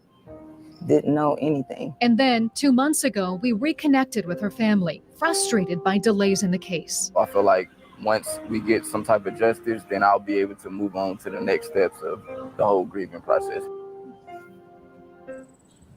And now our Bob Jones is following through live tonight in Akron. Bob, you were in the courtroom today as the driver learned his punishment. Well, Katie, it was very emotional in that courtroom as several family members and friends of Tashana Junius spoke publicly and from the heart about their loss and about getting justice. This case actually dates back about a year and a half. On March 14th, 2023, around 8:30 in the morning, Tashana dropped off her daughter, Melrose, at a daycare. Moments later, Tashana came to a stop at a red light at Manchester and Wilbeth Roads in Akron. According to prosecutors, Daniel Schanenberger was under the influence of a cocktail of drugs, including cocaine, heroin, and fentanyl, and slammed into Tashana's car, killing her and hurting another woman in a different car. Schanenberger was found guilty of aggravated vehicular homicide, aggravated vehicular assault, and OVI. Today, Judge Allison McCarty sentenced him to 10 to 14 years in prison. Her family says Tashana had worked as a nurse. 10 to 14 years, that ain't bad. That ain't bad for him. He came off good. Killed the sister. And she had a realtor's license. And during emotional statements today, loved ones said they lost an amazing person. And a little girl is now forced to grow up without her mother. You took a role model from me. You took a true best friend. She was a superstar. You did not give her a chance. And the irony is, you took multiple drugs and drove, yet she died and you got to live. Again, to say I'm sorry doesn't come close to describing how truly sorry I actually feel. I know I have done wrong and deserve to pay the penalty. In Wow. court today, Shanna Berger's mother said that glider, he owned up to it, man. Shout out to him, man. They should just delete people like that. Yeah, I mean, Yeah, he's probably bullshit. Yeah, but I mean, he a lot of criminals try to act tough in that segment of court, like try to act like they don't care, try to smile and laugh because they feel like that's what the guys in the joint, they don't want to show no weakness and stuff like that. He seemed genuinely remorseful, man. 10 to 14 years, shit, he won, man. That ain't shit for that, man. I mean, even though vehicular manslaughter, it doesn't carry a long time, he killed a sister, man. Wow. Let me see something.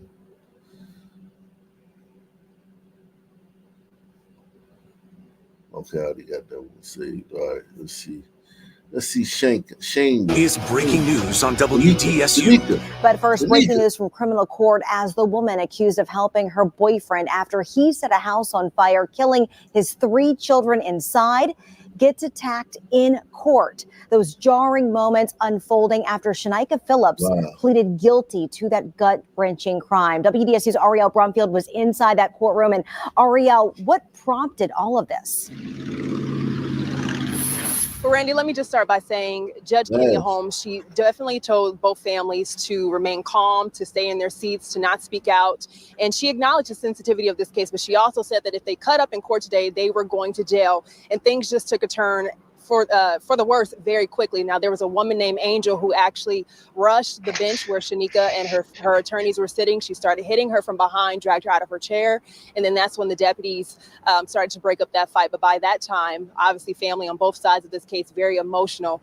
And this incident happened actually after we heard witness or impact statements from the grandmother of those 3 kids, as well as their aunt.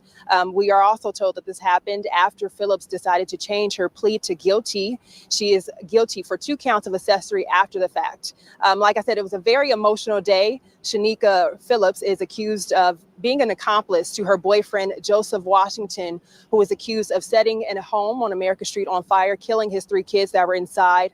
And we're told in court, we heard from the grandmother that Phillips was actually aware of what Washington did. They say that he texted her actually admitting to setting that house on fire and killing the kids as well. So that woman's name, or the woman, Angel, who actually attacked those kids, we're told that she was very close to the family, intimately involved with those 3 kids. She said that she would take them to get haircuts with them for sports practices and things like that. So she was very shaken up. But Kenya Holmes very upset with how this played out today. Obviously saying that we'll have to rejoin. We're told now at this point, court, the families will be back in court on Thursday to resolve this. I'll send it back to you now, Randy. Yeah, a lot of drama there in court today, Ariel. Thank you so much for that report. Meanwhile, right now, a mysterious death. This man burned his children to death. Yeah, we did that story, man. We did that when it happened. That was just a brutal. Today, emotions were high. The mom was on. He called the mom when he did it. And the mom called the police, but the police didn't get there in time, and then they tried to blame the police, and it was just a bunch of shit. It was a typical Negro case, man. In criminal court, as a woman pleaded guilty for her role in the deaths of her boyfriend's 3 children. Today, someone attacked Shanika Phillips in court right after she entered her plea. Last year, her boyfriend, Joseph Washington, set a house on fire while his 3 kids were inside, killing them. Melissa Curtis explains what happened in the courtroom today. 10 months after the horrific death of 3 young kids, the second person involved has now changed her plea to guilty. Monday's court proceeding was chaotic, though, as sources tell WWL Louisiana the defendant, Shanika Phillips, was attacked. The disturbing murder case has come with heightened emotions since the beginning. Back in October, tragedy struck on America Street as 3 young kids were inside this home when it went up in flames. Video we obtained at the time showed a man we later learned to be Joseph Washington walk from the front door and drive away from the bubbling fire. Washington, the father of the 3 children, pled guilty to 3 counts of first-degree murder and obstruction of justice. Washington was also attacked while he was being sentenced. Monday, Phillips, who is said to be Washington's girlfriend, appeared in court for her role in the murder. Authorities say Phillips helped Washington escape from the fire, knowing what he had done. She's charged with 2 counts of accessory to first-degree murder after the fact. That's crazy. She knew what he did. Damn. Son, man, crazy, man. And listen, we know everybody can do this stuff. It's just, damn. Shit. According to the Orleans Parish Sheriff's Office, 2 extra deputies were placed in the courtroom Monday in case anything happened. As she was changing her plea Monday, sources tell WWL Louisiana someone struck her in the head, though OPSO says Phillips was not physically assaulted. According to OPSO, the judge presiding over the case, Judge Kimya Holmes, held Angel Delnsero in contempt for 24 hours for attacking Phillips. In a statement, OPSO said the deputies did an exceptional job, as always, to address the disturbance and maintain order in the court. But the disruption brought the case's proceedings to a halt. In the end, the judge decided to postpone sentencing until this Thursday. Alyssa Curtis, WWL Louisiana. One of Phillips' lawyers expressed his condolences to everyone affected by this tragedy. They said in a statement that any related court proceedings are going to stir up a lot of grief and pain, and reiterated that Phillips claims she did not know Washington was going to commit the crime until after he did it. Yeah, right. Whatever, bitch. Is breaking news on W. Let's see. Salute to everybody out there. Make sure you take the $5 challenge. It's only $5, man. It's only $5, man. Support the channel, man. Come on, guys. And hit the like button too, man. Smash that like button, man. We got 339 in the building. We can get a couple people to take it. We can get 1% of you guys to support the channel. Damn, what's that? 1%. My bad. Go ahead. What? That one that says Metairie man shot, killed in field. That's 5 hours ago. Of a Metairie man shot to death say they are just shattered. And officers say their son and brother was killed early this morning in a field on North Elm Street. WDSU reporter Elizabeth Kubel is live with more, tracking the latest developments in this ongoing investigation. And Elizabeth, you're hearing tonight from Tory Jackson's loved ones. Yes, we are, Stella, and you can just imagine their shock waking up this morning as officers are now looking for leads in this case. It's just unbelievable. A family in disbelief after they say 44-year-old Tory Jackson, a father, son, and brother, was shot and killed overnight along this Metairie street. His mom describes waking up to the news. I heard her holler my name, Mama, Mama, Mama. She hit the door, Mama. And she came in, she said, Mama, Mama. I said, Tory dead. That's the first thing I said. She didn't want to say it right away. I said, Tory dead. She said, yeah, Mama. She said, yeah. I said, let me go. What would make you say that, though? Story for sure. New Orleans story. What would make you say, like, as soon as somebody say Mama, Mama, Mama, why would you ask Tory dead? Like, what was he into the way that would be the first thing? I didn't even think about that. Yeah, that is wild. That's crazy, man. Grandma, man. Mama. She hit the door, Mama. And she came in, she said, Mama, Mama. I said, Tory dead. That's the first thing I said. She didn't want to say it right away. I said, Tory dead. She said, yeah, Mama. She said, yeah. I said, let me go see him before the people come, the police come. JPSO says officers were called out to North Elm Street just before 5 a.m. That is where they say they found Jackson dead in a field. Deputies say he'd been shot at least once. Neighbors paint a picture of the early morning crime scene. I woke up this morning to go to dialysis. And right here and on this corner, this whole street was blocked off by police officers for me to get in my van for me to go to dialysis. Jackson's loved ones didn't know the circumstances behind the shooting, neither did JPSO, but family wants the gun violence to end and is pleading for closure. My mom filed to get justice. I need justice for that, for real, because he didn't have to take my baby. And JPSO doesn't have a suspect or a motive to pass along right now. The family is asking that if you know anything, to please reach out to officers. Reporting live in Metairie.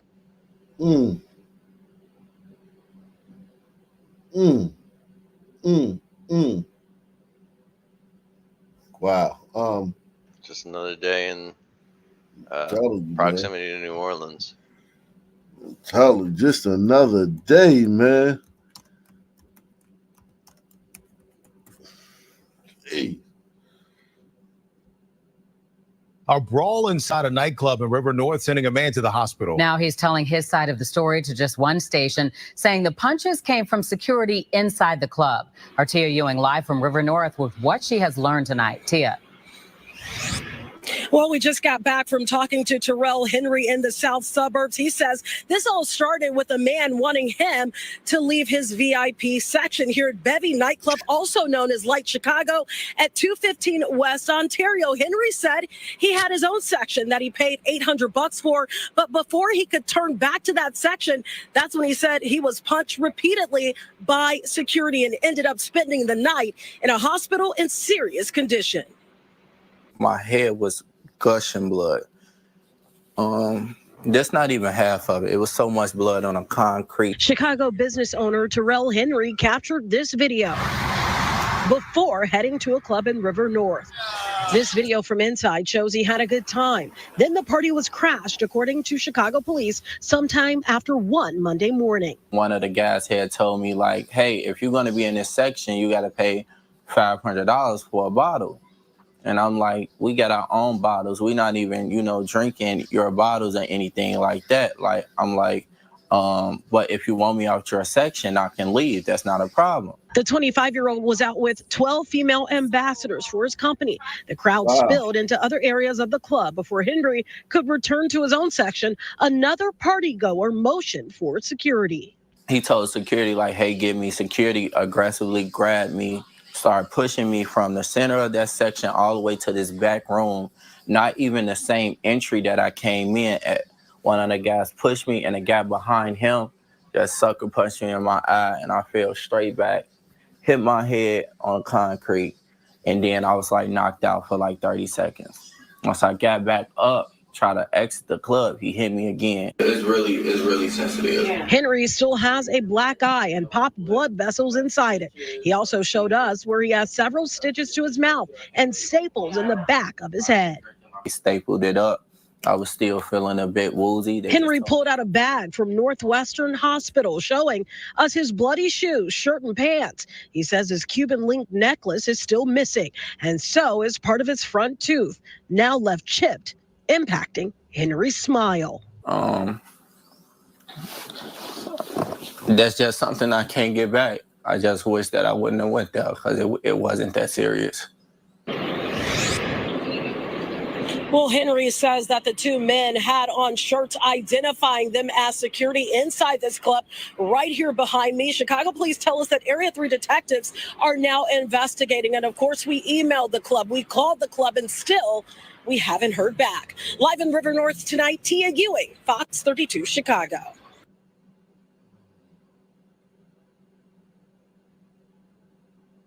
So was he just a pimp?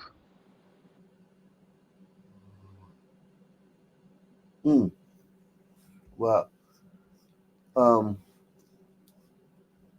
let's see.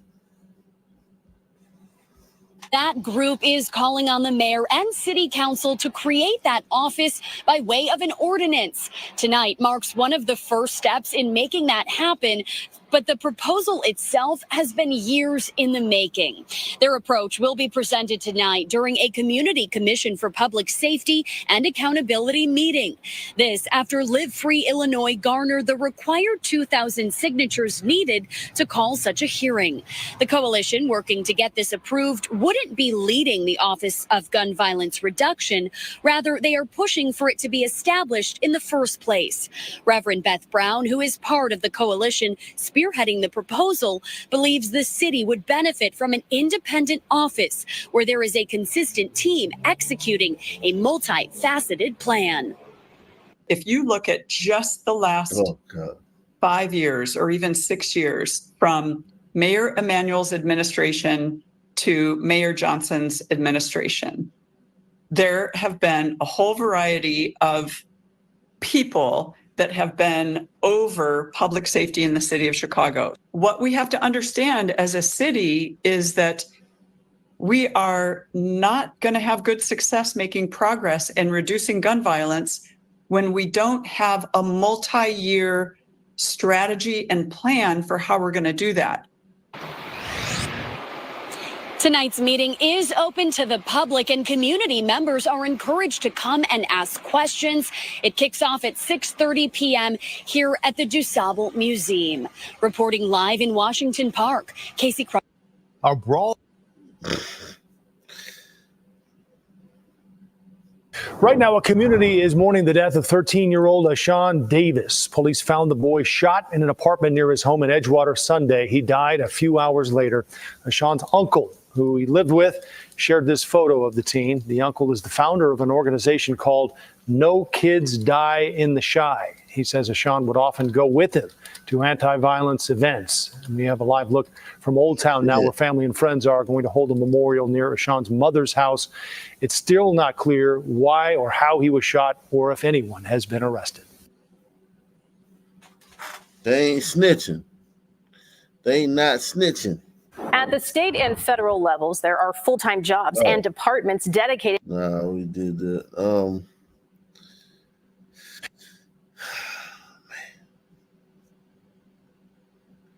Chicago. Oh, wow.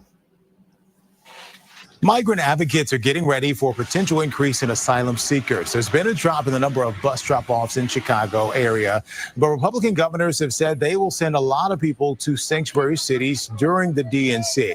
Casey Cronus picks up our team coverage. Casey? Terrence, unless it is communicated by Texas Governor Greg Abbott, only time will tell exactly how many migrants will be dropped off here during next week's convention. But city officials say they are prepared to welcome thousands. Today, though, there is a new concern. Near Westside residents and business owners are calling on Mayor Brandon Johnson to shut down a shelter located at Walnut and Paulina. It is situated just a few blocks away from the United Center, where the majority of convention activities, of course, will take place, and located just 1 block from Union Park, where many of the DNC protests will be held. Members of the Fulton Market Association say the shelter has brought on drug dealing, street fights, loud music, and loitering. They are demanding the city shut it down by September 30th. Here in my hand is a list of 400 calls to 911 from January through early May of this year. 400 calls. What we're saying to the mayor is that the only way Chicago survives, the only way, is we set our laws and we enforce our laws. And the mayor and the aldermen have said that this street, and the entire corridor are for businesses only, okay? We have to help our businesses survive and operate. As this afternoon's press conference was underway, some of the migrants living in that shelter became upset and confronted those hosting it. The situation was diffused by... Wow. Goddamn migrants, man. Look at these motherfuckers. Local officers. Over the last several months, the city has decompressed many of its migrant shelters, but there are still 5,500 living across 17 shelters. Reporting live downtown, Casey Cronus, Fox 32, Chicago. 5 days until the start of the Democratic National Convention in Chicago, city leaders are signaling they're ready for anything thrown at them. One big question looms. Will the governor of Texas flood the city with buses filled with migrants? Political reporter Chris Ty is here now with what we should expect. A lot of moving parts here, Joe and Erica, in the final countdown to next week. Texas Governor Greg Abbott has been shipping migrants here for 2 years, for almost as long. There's been an expectation he would use Chicago's week in the spotlight to double down. While the flow of migrants to Chicago has stopped cold since Christmas, just today he's signaled he's not done. Those buses will continue to roll until we finally secure our border. He said it at the RNC and tweeted it again today. We won't stop until the Biden-Harris administration secures the border. The buses to Chicago from Texas have slowed. Where are you guys coming from? Venezuela. And those studying the crisis say there are three reasons a full court press next week during the DNC is unlikely. First, the number of illegal migrants has fallen from 300,000 last December to 83,000 this June. There's less opportunity actually to find enough people to be bused to Chicago. So that's a big change. Muzaffar Chushti of the Nonpartisan Migration Policy Institute says, number two, migrants have learned time allowed in shelters here up north has been slashed since last year. The fact that news travels fast in the right migrant communities also mean people will not be willing to come to Chicago. And three, the improved numbers at the border and Republicans' refusal to sign a bipartisan border bill makes it politically trickier. I think the Republican argument on this has been blunted quite a bit. Do you expect there to be buses of migrants coming to Chicago next week? I think the governor of Texas will make attempts to see whether he could create a spectacle, whether he can be successful in sending large number of people in buses in a very sort of high juice profile screw way. guy out of here. Despite all. Here's my thing, though. It seems like nothing that the Republicans can do sticks to Kamala because the media's got her back. So it's like he could send 1,000 migrants up there. They're going to fucking flip it and make her the victim. The Republicans in a tough spot, man, dealing with this chick, man. You can't really. I think once she starts talking and cackling and doing interviews and stuff, she'll expose herself. But as long as she stays quiet and doesn't really say anything, man, it's gonna be tough for Trump. They gotta force her to start talking, man. All the forces working against the effort. If Abbott does mobilize, the timing would require action in the next 2 to 3 days to get those buses here to really have that political impact on convention week. The next question is for Democrats. How will they frame the border issue next week? Because while the numbers are improving, according to Gallup, it remains a top 3 issue for voters from coast to coast, Joe and Erica. It's got to be on their radar. Yeah, but it's only improving because they need to improve it for the election. As soon as they get elected, they're gonna open the floodgates again.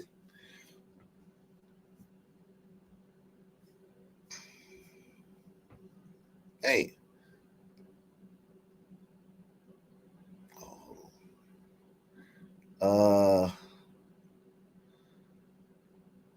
It's not what it was a mass shooting in Chicago. Migrant advocates are getting ready for a potential increase in asylum seekers. There's been a drop that I wanted to get into. It's a mass shooting up there that I wanted to show you guys. So much stuff happens up there, man.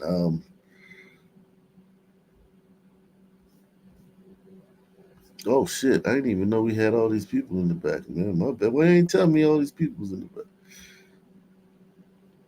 back? Salute to just some dude, man. He says, as it turns out, I do fear a black place. Shout out, man. Yeah, definitely. Economics A11 says, tell every son y'all know not to vote for Kamala. She may move us forward towards huge socialism. Tell them they are too stupid to understand. Just don't vote. What's up, guys? Are y'all looking forward to the election? I mean the Democratic convention? Yeah, man, I can't wait, man. I want to see what kind of chaos it's gonna be. They're about to be rumbling in the jungle. Yo, Tonight, I we've learned can't, Chicago Mayor Brandon. I can't believe that one glider said that the only way this city's gonna survive is if they focus on crime and supporting businesses. Where the fuck have you been? Have you heard this song word mayor talk? He's doing the opposite of what you said we need to do, motherfucker. Go take a seat, bro. telling you, man. How did he just get elected? This is second year, right? Yeah, year 2, year. It Yeah, I feels like got like 200. I got like 3 this year, then 2 more years of him. Like, Johnson will speak at the Democratic National Convention on its opening night Monday. Other high-profile Illinois politicians like Governor Pritzker and Senators Duckworth and Durbin are also expected to have speaker slots next week. As the clock ticks down to the start of the convention, thousands of protesters are expected to come to Chicago to exercise their First Amendment rights. Our Sabrina Franza is live at the United Center telling us about the plan if they get arrested during those demonstrations. Sabrina. Joe, Erica, dozens of attorneys are getting ready to help protesters uphold their First Amendment rights. Some of them saying they're even going to show up wearing green hats to witness what happens during. look at how they describing it. First Amendment rights. Like, that's just that's some new shit. Right. Yo, they don't even need them. We have Kim Fox here. Go home. Take a fucking breather. Kim Fox got them. They're all just spewing garbage. This is garbage. First Amendment rights. The right to fucking destroy. Or is that the 69th Amendment? Yeah. It's gonna be a lot of Palestine. So yeah, they're coming to Chicago to express their First Amendment rights. That's wicked. Maybe they'll speak out against all this some violence. I don't know. I doubt it. Nah, they won't talk about violence on the other side of the world. During those demonstrations firsthand. Sometimes people are scared about protesting. We're hoping that by providing these legal services that people can take to the streets with confidence. Matthew McLaughlin has been helping train around 150 lawyers and law students to respond to protest-related arrests at the DNC. And over the last 8 months, we've held well over a dozen trainings and have more than 150 people who've been trained up to provide legal support. Nice. He's part of the National Lawyers Guild, some of whom will be wearing these bright neon caps during protests next week. Observing police activity, getting people's information if they're arrested so that we can have our members meet with people in police custody and make sure that their rights are being protected. Chicago police have He's observing police activity, but not the people that's going to be destroying things. He's not observing their activity. He's just observing the police's activity. Wow. And they've been fucking meeting for 8 months and shit waiting for this day. Been training for months to respond to demonstrations at the convention. The Chicago Police Department is out there to protect your rights, your First Amendment rights, to have your voices heard. But again, we will not tolerate the violence. Protest groups, many of whom plan to protest in solidarity with Palestine and against the war in Gaza, are expecting tens of thousands of people to gather on a route that's just over a mile long. Wow. The Cook County Circuit Court system is opening an additional temporary court facility in case of mass arrests. The Circuit Court telling CBS News Chicago several dozen judges have cleared their calendar of all but the most essential proceedings, so they're available for those cases. Wow. Pro bono attorneys like McLaughlin plan to be there too. I think what happens during the DNC is largely going to depend on how the Chicago Police Department chooses to respond to protesters. Wow. The protest groups that are suing the city of Chicago based on their First Amendment right to protest were finally granted their permits today. They say they still, though, plan to appeal part of that decision because they say they were not granted the ability to bring their own sound system to their own protest. We're live outside the United Center. Sabrina Franza, CBS News, Chicago. Jeez. Glider societies give you too much freedom, man. I didn't hear Milwaukee doing all this shit. I mean, look how they're talking, man. Judges having to fucking free their shit up. You know, opening up old courts for the fucking mass arrest situations. I didn't hear that. So they can hurry up and get them out. They're doing that so they can hurry up and get them in and out. Exactly. So they don't have to sit in jail for a long time. That's crazy. Wow. Get them back to the front lines of the battle, right? Yeah, definitely. To the war. Definitely get them right back on the street. This is God. Oxygen has too much freedom. Yeah, nah. People got way too much freedom in a lot of societies, man. A lot of societies give you too much freedom. Period. I said it. You don't think so, Marcy? I mean, these kids have too much time on their hands, bro. I don't think that's the case. I think it's just the way that Chicago is all set up. I mean, it's called the Democratic machine. The country, the country, you mean, right?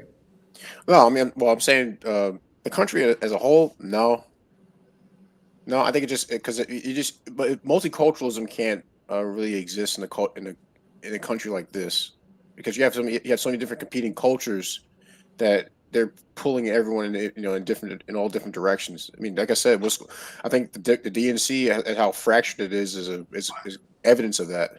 Yeah, Marcy, you just described the fucking country, bro. What are you talking about? Multiculturalism. Yeah, this is America. Welcome. Stay a while, bro. Yeah, white people need to take this country back, man. This shit has gotten out of hand, man. It wasn't their country. Yeah. What? I mean, I guess they did take it. Well, yes. I mean, it's I don't know. I don't know, man. You sound like you on some woke shit. They took it. No. I'm just being honest about it. Like everybody took everything.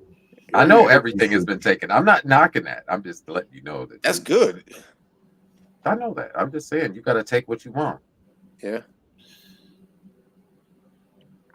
Yeah, but you just got to be. You know what I'm saying? I'm just telling the truth about it. You know what I'm saying? Yeah, yeah. Okay. Yeah, maybe. Let's see what oh yeah, I had this one I wanted to show y'all, man. Dang, my damn headphones. Yeah, man. It's salute to everybody out there, man. Continue to take the $5 challenge. Continue to support the channel via PayPal, Cash App, or the Super Chat. Let's see this one right here, man. Andre Hill lives in West Philadelphia. He wants to make music and he loves art, but he also dreams of escaping the gun violence in his city. Do you have a fear that something's going to happen to you when you're out? Sure, yes. Definitely have a fear. Because I see you looking around a lot. Is that because you're just looking to see where your friends are at, or is it? No, like watching my surroundings. Philadelphia has the highest per capita gun murder rate of the largest 10 cities in America for most of the last 2 decades. This year alone, more than 670 people have been shot, according to city government data, with more than 10 mass shootings. Do you think it's fair that you got to live like this? No, not at all. I just live with the battles God give me. Andre's sister's father, Malik, was shot and killed just last year. Gun violence leaves a long trail of co-victims, people who lost someone. Many are young. Martin Luther King High School was built in the 1970s for thousands of students in Northwest Philadelphia. Now its enrollment is in the hundreds. Its sprawling library is filled with empty bookshelves. Do your best. This summer, the school hosts a camp run by a nonprofit organization called Men Who Care. My brother died it's 2 months ago. 2 months ago now? Yeah, 2 months ago. He got shot coming out his house. But it's like there's nothing that we can really do to like escape it. So it's like we basically just had to adapt to it and try to stay out the way. Catch them before the streets do. As one of the founders, Joe Budd, told us, Budd tragically lost his nephew to a shooting at his job just the day before we met him. Why aren't we in school putting resources in schools to say, let's address this now so that young man or that young lady won't grow up to be a shooter? We should not accept violence in our community, particularly in our community of colors, as normal. Police Commissioner Kevin Bethel was sworn in January of 2024. He grew up in Philly, knowing the toll of gun violence. There have been thousands and thousands and thousands of young people, particularly kids of color, have been killed across the nation and particularly here in the city of Philadelphia. And we should never marginalize or make people feel that that's okay. 70 blocks in Philadelphia have experienced at least 10 shootings since 2015, according to the Philly DA's office, which says most of those 70 blocks have experienced at least 10 shootings. Wow, embarrassing. It could be considered a war zone. And that's not the blocks that have had 9. How many blocks have it had 9 or 8? Wow. Wow. Dangerous, man. Dangerous. Blocks were redlined by the federal government in the 1930s to hold back communities of color, neighborhoods that decades shut later. the fuck up. Redlining was a fucking safety measure to keep you niggas out because you niggas bring this shit. 70 blocks in Philadelphia have experienced at least 10 shootings since 2015, according to the Philly DA's office, which says most of those blocks were redlined by the federal government in the 1930s to hold back communities of color, neighborhoods that decades later remain disinvested. I always say we're not angry enough as a community or as a country as a whole when it happens in black neighborhoods, when someone is murdered. A little boy got shot, 13 years old. We should have been flooding the streets. National news, all the news should have been out there, but it happens all the time, though. Think about it. Think about this. If the national news had to come out, there was a 13-year-old killed in Chicago. There was a 13-year-old killed. Like, how many black 13-year-olds was killed today? A lot. And tomorrow and the day after that, it is very hard for the national media to cover that. I say fuck that. They need to. I don't give a fuck if it happens every fucking hour. It needs to be a fucking issue. Yeah, Black Lives Matter. No, bullshit aside, jokes aside, man. I don't give a fuck if it's too much. Something needs to be fucking done. Yeah, but what can you do? Here's the thing. I think those white liberals that control CNN, MSNBC, and all that stuff, I think they subscribe to my philosophy. That it's DNA and nothing can be done about it. So they just proceed accordingly.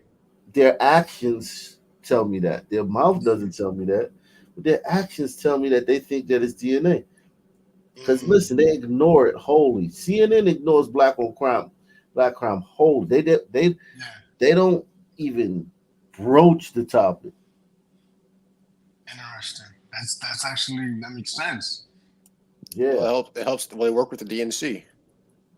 What do you mean? Yeah. Not reporting on black crime is a benefit for the DNC because it keeps the votes coming in. Well, the votes are going to come in regardless. Nah, but black people don't want to hear about that's like if you got bad products at a store and you want people to still come to your store, you ain't gonna tell them that you got bad products. You just gonna keep selling it. You know what I'm saying?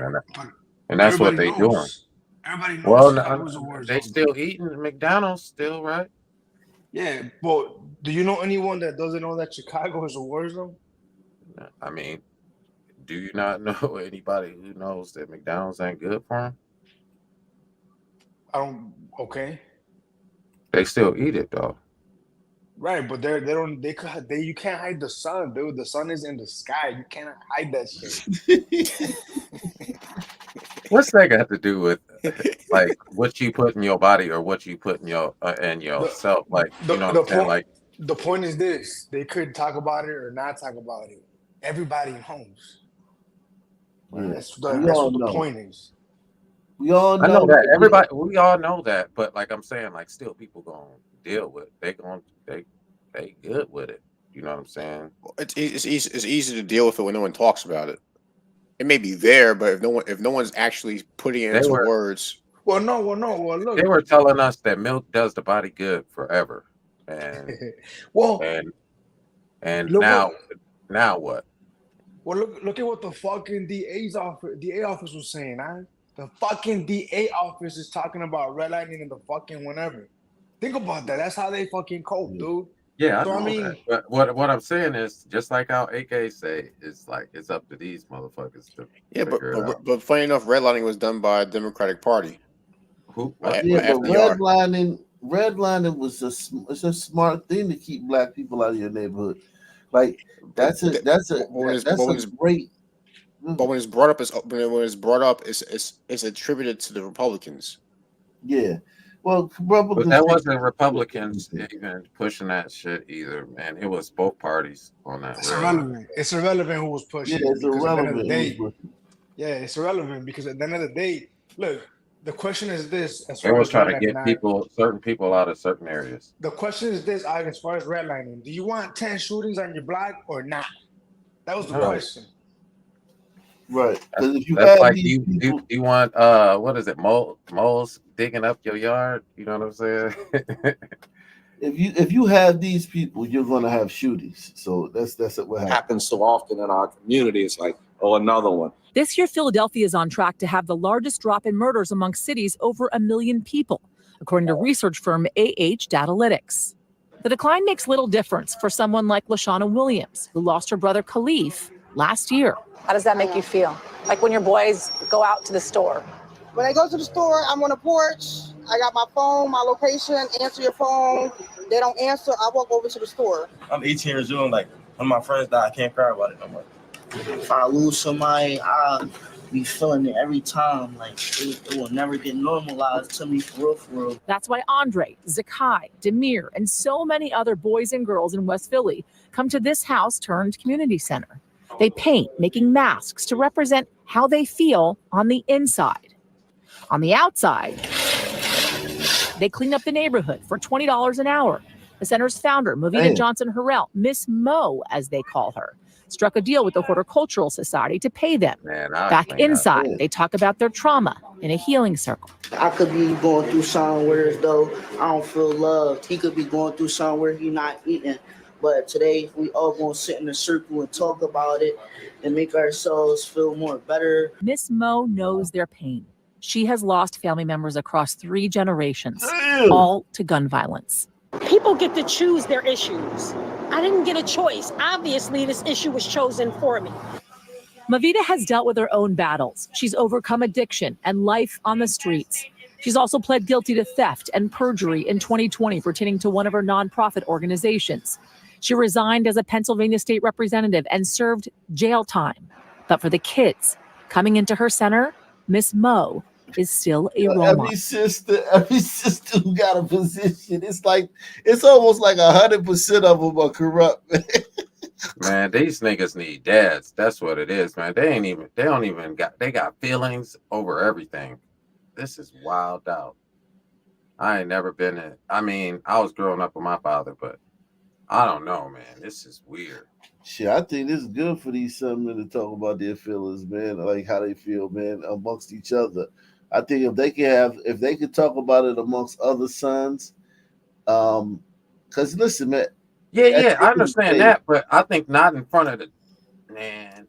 They young though, You know what I'm saying? So I can't get. What is that gonna do for them, man? What is what you said? What is what you said gonna do for them? As far as other. Well, I think these kids right here. You got to understand, being in these neighborhoods, when I was young coming up, I was afraid, man. A lot of times, man. I was scared, man. You know what I'm saying? Real scared, like not like the fake, like scared, like the real fear, man. What was you scared of? Some downtown feeling scared. I was afraid of getting assaulted, getting shot. Right, what you mean? Yeah, what do you? Yeah. But you don't think the white folks think that way? Nah, they not in it like us. Like me as a son, man. Like I was in it. I'm like I'm a kid. I live in one neighborhood. I go to a school on the other side of town. School is just crazy. It's all type of bullshit at school. Then when you leave school, going home, going to the program after school, go walking through the neighborhoods, it's always trouble and drama and people that are like, especially when you're younger, like when you're an adult, there's issues as an adult being a son, man. But when you in the teenage years as a son, man, it's dangerous, Jack. And not only was I scared, a lot of kids were scared, but they couldn't talk about it. They had to play tough. Everybody had to play tough and play like they, too cool for school. But a lot of kids is walking around in fear, man, like scared, man. Even the ones with the guns, they're the shooters. That little world they in, this other dudes is trying to kill them. You think you're not afraid when some dudes trying to kill you? I think that sometimes within that concept though, the fear actually makes them stronger though. And you will be aware of your surroundings though. You're a different type of breed. Like, Yeah, but to be able to, if you can talk about it, if you can just admit that to some people, oh yeah, you do have to accept it, you know what I'm saying, and know what you're involved with. But like I feel like they putting these kids in here to on the news to talk about this stuff, like, you know what I mean? I don't think that I don't know. I think it's but almost hold on, man. superficial. I think you're misunderstanding it. This program is going on without the news. Like the news is covering this program for this thing, but every other day this program is still going on without being covered by the news. Yeah, I understand it, but I'm saying like they shouldn't put themselves involved with that. That's like kind of degrading the perspective of it. Now, like kids is gonna maybe make fun of this kid, you know what I'm saying, because they seen him on the news talking about his Nah, feelings. I don't see like, and that's what I'm talking about. Like the fact that you got worry about that shit. Like the fact that some niggas is gonna make fun of you because you talked about your feelings on a fucking, you know what I'm saying? Like the fact, I was like, scared. yeah, No, I wouldn't be scared of that, but I'm just saying, like, I'm looking at it like I but the really, question. who you can't really worry about what niggas think. Like these kids is Yeah. just They this kids, they place. kids. This I could see if this was a grown ass man like saying some shit like that. I'll be like, But oh even man, if you was a grown man, like say you a grown man, say you a I, grown man, say you a grown man and you in the streets, you still there's still things you scared. You still got worries. You still got I walk fears. around every It's a block gun looking to be honest. violence. Look But at you're that talking Philly about shit. yourself. You on that first person player shit. You Right, comparing right. everything to you. Did you not see And that it's Philly like, map? Did yeah, you he not see that comparing. map in Philly? No, I care about his feelings, but like, you know what I'm saying. I'm not knocking that. Well, I'm just saying like I felt like how the news put him up there like that. That was. But you I are don't know. knocking it though. You are not. Yeah. That's the Okay, impression I all was right. getting. I'm knocking it, but I'm saying Okay. because of the news, like how they put him on there. You know what I'm saying? I didn't like that. Oh, okay. I'm not talking about what he was talking about. I'm saying like that's not. Oh, it sounded like you were talking about what they're talking about. No, I'm talking about how the news put him on blast like Oh, that. okay. Right. All right, man. Let me chill Yo, I out, real man. quick. Before I have to get rid of you, man. You slowing the show down, Yo, man. The real quick. I had to news, get rid of you, man. man. I'll get out of here, man. You know how I Yeah, am. man. Yeah, man. You Hey, slowing get out of everything here. down, Yo, man. Get out of I'm here, a, man. I'm a roll. I'm gonna roll out to you, but I wanted to say real quick 2 points.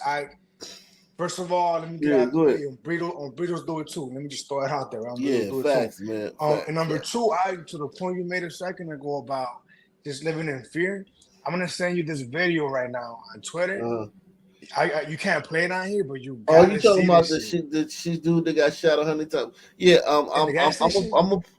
yeah, I saw that. I saw that. Oh, you saw that? I'm gonna Yeah, put that. yeah, I'm okay. gonna put that on in the. I'm gonna put that in the back, not in the back chat, but I'm gonna put that in the How chat. you know? How you So know something about that? How'd you know? That shit was because crazy. I'm gonna I be just real. saw it like right before I came on, and I was Yeah, like, nah, I can't show this. that shit is too real. Um, But I'm gonna roll out, man. You say all right, man. You too, man. Yo, to sons salute. though, to Go sons, ahead. they say the Sonya Massey is the most disturbing video I've ever seen. And then you got that video that happens twice a week, bro. I see that shit twice a week, maybe even more. Just But in your city, just no, not my city, just in the area where I district. work, just in my district, I see that shit twice, 3 times a week, exactly some shit like that. But to them, the most disturbing thing I've ever seen. Yeah. Be like, come Watch on, man. that. Watch that one I just put in the chat. That shit is insane, man. That And the motherfucker made fact it. that That motherfucker made it to the hospital though. wow, yo, that is incredible that he made it to the hospital. That's incredible. What did the doctors like? What do doctors do with that? I mean, to Where do they doctors in start? Chicago, especially these trauma centers, that's just their canvas. You get what I'm saying? Like those Yeah, bodies are bro. just canvases. Those are practice. Yeah. Where do you start? Like, where do you start? Like, where do you start, man?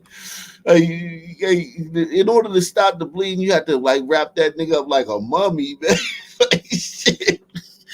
Where's And then Ben Carson? shit, man.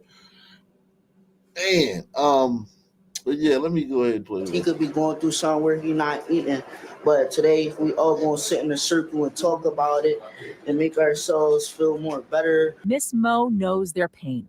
She has lost family members across 3 generations, all to gun violence. People get to choose their issues. I didn't get a choice. Obviously, this issue was chosen for me. Mavita has dealt with her own battles. She's overcome addiction and life on the streets. She's also pled guilty to theft and perjury in 2020 pertaining to one of her nonprofit organizations. She resigned as a Pennsylvania state representative and served jail time. But for the kids coming into her center, Miss Mo is still a role model. We all became Ms. Mo family, and Ms. Mo became our family. And through that relationship and others, it is organizations like Men Who Care who hope to create future role models out of these young boys to catch them before the streets do. And you want to see peace? Yeah, I definitely want to see peace. That's why I put the star on the top, symbol out one person, like the star of the group. But that one person is always going to try to push peace. Yasmin joins us now. Yasmin, that's one of the best stories I've ever seen, detailing how impacted so many communities are. You focused on Philly. It's all over the country. Yeah. And I think you made such an important point, right? I mean, each individual life is a tragedy, and yet the stats, the numbers show things are getting better, but it doesn't matter if it's your kid, if it's your neighbor. Exactly. Yeah, the numbers are getting better this year. But as I mentioned, LaShawna Williams, right, her brother was killed last year. There is something, Tom, that I learned I didn't know before, and it. Before she says that, listen. When they talk about the numbers getting better, they're still talking about a ridiculous amount of murders. It's just better for Blackistan. Like it's like saying. I mean, like it's really hard to explain to find a proper analogy, but okay. So they had 500 murders one year. They had 600 murders, then they had 500 murders, and now this year they're on pace for 320 murders. But if that city was all white, they'd have what? 10 murders for the whole year, if that, and they would be like just regular murders, like Columbo style murders, like somebody like poisoned somebody or somebody, you know what I'm saying, beat somebody up and they died. 320 murders, even if Philadelphia has 320 murders this year, that's a huge fucking number, man. It's insane. That's an insane number. If that city was all Asian, you'd have 5 murders the whole year. It's a terminology they use in communities like in Philly and in North and West Philly. It's called anticipatory trauma.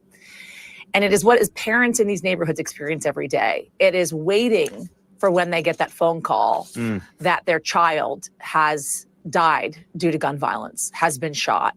And these kids are dealing with PTSD. These are kids, by the way, in the summertime, not leaving their homes because they are afraid that they'll get shot, that they will die. As I sat there, Tom, with Andre, he looked over his shoulder every time he heard any type of noise, if a loud muffler on a car drove by, because he was always aware of his surroundings. That is Demir's, that is Zakai's, that is their reality. And it's something, and it's on us, by the way, we don't talk enough about, right? We don't talk enough about the gun violence that is plaguing these Black and brown communities in inner cities like Philadelphia. And these kids are. Why they got to throw in brown? Yeah, hey, keep the brown people out of this shit. This is nigga problem. Talking about waiting on that call. Them motherfuckers ain't scared. Them motherfuckers is taunting they ops, telling them where they at, dropping locations, telling them to come through. Fuck this. I ain't afraid to die. Making songs about dying, songs about killing. They're not scared, lady. Stop falling for that. But there's an element of the kids that are not heavily involved in that are scared, though. The kids that are not heavily involved in that shit go to school and they have to just stay in the house. It's unfortunate, but they just go to school and they stay in the house. Exactly. It is what it is. and you're scared. Yeah, listen, man. I had a lot going on, man. And I wasn't in a gang. I wasn't in a crew. I had so Did much you going on. hang out? You hung out in the element? I I hung had my out. friends. I had my little crew. I had my little. We wasn't like a crew, but I had my group of friends, and we hung out. Like, yeah, we hung out in the neighborhood and stuff like that. See, But I hung out in the neighborhood and all the other shit. I was never scared. I don't understand. I wasn't scared, bro. It's just no, but weird. here's the thing. I was. When I say scared, I'm not. I'm talking about like. Okay, so like I remember one time I got into it with this one kid on the train, right? And he tried to stab me on the train and shit. He was chasing me through the fucking platform with a fucking knife and shit, right? And luckily it was during rush hour in the morning, and some businessman dude, like grabbed him and like broke us up, and then he's like, "You get on the train, you stand over here," blah blah blah, right? We was like maybe 14 years old, but it was like um after that happened, after that incident, I went home. I went to my stepfather because he was a public school teacher, and he confiscated a lot of weapons, and he had them like in his drawer.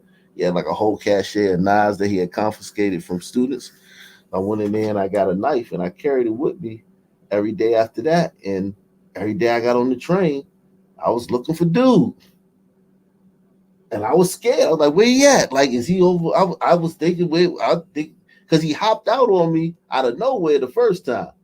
And then I was like, so I was every time I got on the train, yeah, my heart would be beating, like getting on the train. Like, am I gonna see this nigga? Is we gonna have to, you know what I'm saying? Like, is it gonna go down today? Yeah, man. You never got nervous or nothing like that. You just a stone cold, man. Nah, I mean, I was like, real good at basketball and athlete and shit like that. I ain't had no problems with nobody, bro, at all. Like, Okay. no, I wasn't really into it with nobody, so I didn't have those beefs. You had a beef with somebody, so yeah, I didn't have a beef. It was just like I was just hooping. They was doing their thing. They started smoking. They started drinking. I wasn't doing that shit or nothing, so it was just whatever. Yeah. Yeah. I mean, I got you, man. I was a late bloomer, so I didn't really like get tall until like between ninth and 10th grade. Um, but yeah, it was no. I got you, man. No, but I mean, yeah, it was a lot going on, man. Like the average kid in DC had a lot going on. Like all of us had a lot going on, whether it was at school or in the neighborhood or on their walk home from school, because you got to make it from the bus stop or the train station or the rec center to school. And then the rec center, it's a different crowd at the rec center. The rec center always got like that's always where the local niggas hang out at. So it's like you may have drama at the Rex. It was a lot. You always had a lot going on. It was never like if you could have like 2 days stressful. If you had 2 days where if your issues get resolved that day, somebody gonna start some shit with you. It's just a lot, man. A lot of angst and shit, man. I remember when I got jumped at the subway station, and I didn't even do anything. The guy I was with, he was the one they were after, and when we got up to the top of the escalator, he saw them and ran. I'm talking about he got on his horse, and they saw both of us come up together talking and whatnot or whatever, and he ran, and I just stood there like a dumbass not knowing that. Like, I mean, now I know. Like, if you're the nigga you went running, you run. You know what I'm saying? So I just stood there like a dumbass and shit. Them niggas came over and they beat the shit off me, man. They beat me like a fucking Hebrew slave, man. And again, was Yeah, another you. It man that seemed came like over. you might have grew up in a much more aggressive community too. Like we had motherfuckers that Nah, was man, gangbang, but like it wasn't no gangs. This is all cliques and crews, man. This is wasn't no gang, not one gang. There was not one gang in the whole city. It still ain't one now. DC don't have gangs. It's just cliques and crews. Like the neighborhood dudes hang out with each other. You know what I'm saying? And but yeah, man, I got beat up by a high school nigga. I was like 14 too when that happened too. It was like 14, something like that, maybe a little bit younger. And yeah, man, and that when I got home, my stepfather was like, "Oh yeah, all right, we're gonna go look for these niggas, man." And got in the car and was looking for them, riding around looking for them, and I'm thinking like, "Damn, what the fuck? I don't even want to find these niggas, man. These niggas beat my ass so good, I didn't even want to find." I was like, "I gotta heal up this shit, right?" But yeah, it's like then after that, every day when I got off at the subway station, every day at 3 o'clock, I'd be like, "Oh shit, I gotta go to the subway station," because you know what I'm saying. I'd be thinking like, "Damn, them niggas gonna be out there," you know what I'm saying? Because niggas don't show you no mercy. It's not like you gonna be like, "Oh, they got me," and they go, you know what I'm saying? They realize that I ain't had shit to do with it. It was the other dude. They couldn't get me. They couldn't get the other dude, so they got me. But nah, niggas are savages. Niggas don't have no mercy. Niggas don't have pity. So you got to be aware every time. You know what I'm saying? So I was always aware, heightened alert, scared, and when I say scared, I'm talking about like that nervousness of like, yo, I got assaulted right here, and I gotta come through here every day. You know what I'm saying? yeah. I get That it. make you nervous, man. Especially when you get your ass whipped like that. Like them niggas was it was a sun man, like one of them. It was if they had Instagram back then or IG, that shit would have been that shit was like one of them jokes, man. You You would know have what I'm been saying? That'd be your ass would have been on viral. World Star, man. Exactly. One of them type joints, man. And then later on that day, after I got jumped, and I went to the rec center because we was in a program called the Male Youth Project, right? So like it was like a pro, like you know the programs like just like the one in that one, like just like the similar to that, men from the community. You know, we had a study hall. We would lift weights, and then we would go home at like 6 o'clock. But they'd have us from after school until like 6, and we play basketball. They teach us job training and shit like that, different skills and whatnot. But you know, basically just hanging out and shit, playing foosball and ping pong and shit like that, doing study hall, right? So anyway, Programs. yeah, when I got to the program after I got jumped, everybody was like, "Yo, why you ain't run?" They was mad at me. I ain't get no sympathy. I ain't get like, oh, I ain't get the, oh man, you all right? Oh, that's fucked up, man. Damn, you took an ass whooping for that nigga. That nigga, man, I'm sorry that niggas that wanted me whooped it. Nah, I ain't get no sympathy. I got, why the fuck you ain't run? Why you just staying there? And I was like, damn, okay. I was like, that shit was a wake up call. I was like, all right. That's Like rough, Jack. you out here on you out here. It's you know what I'm saying. It's just that's how it is. You got it's rough, man. Yeah, man. Yeah, man. And I wasn't even in no gang. I mean, no crew or none of that stuff. I was just a kid trying to make it, trying to get to school and back, man. And trying to get home and to do whatever I had to do. Go to school the next day. Yeah, man. And then I had drama at school with kids. I had enemies at school, like little dudes that hated on me and be fighting and shit. Then I had, man, that shit was crazy, man. Yeah, man. So yeah, I was nervous a lot. I was scared, and a lot of kids I know was like scared too, because they had like you never know when the person you got the drama with or the people you got the drama with gonna appear, especially when you gotta be at the place, like especially if the site of it is a place where you have to be. You know what I'm saying? Like your neighborhood or the subway station where you go to, you know what I'm saying, go to school to and fro and shit. Shit like that, man. It's rough, man. It was rough, man. Come to think about it. But yeah, salute to who we got the back check, Jimmy Fields. Shout out to Smokey Treats. He said, watch the vid titled The Shocking Truth Behind Lawless Society Exposed by a Nigerian Explaining the DNA Thing Better Than Anyone, Showing Atrocity. The Shocking Truth Behind Lawless Society Exposed. It's an African, I doubt it. You need a white man to if it's something scientific, we need a white man, bro. Sorry. We need a German. Take the $5 challenge, support the channel via PayPal, Cash App, or the Super Chat. Let's see this shit. Nah, that's some real shit though. Is this it? Okay, this is what he's saying. A country. Yeah, man. A country is built by law. No country survives in a lawless society. That's what they say. That a country is built This Baltimore? by law. Yeah, this is the video he said what.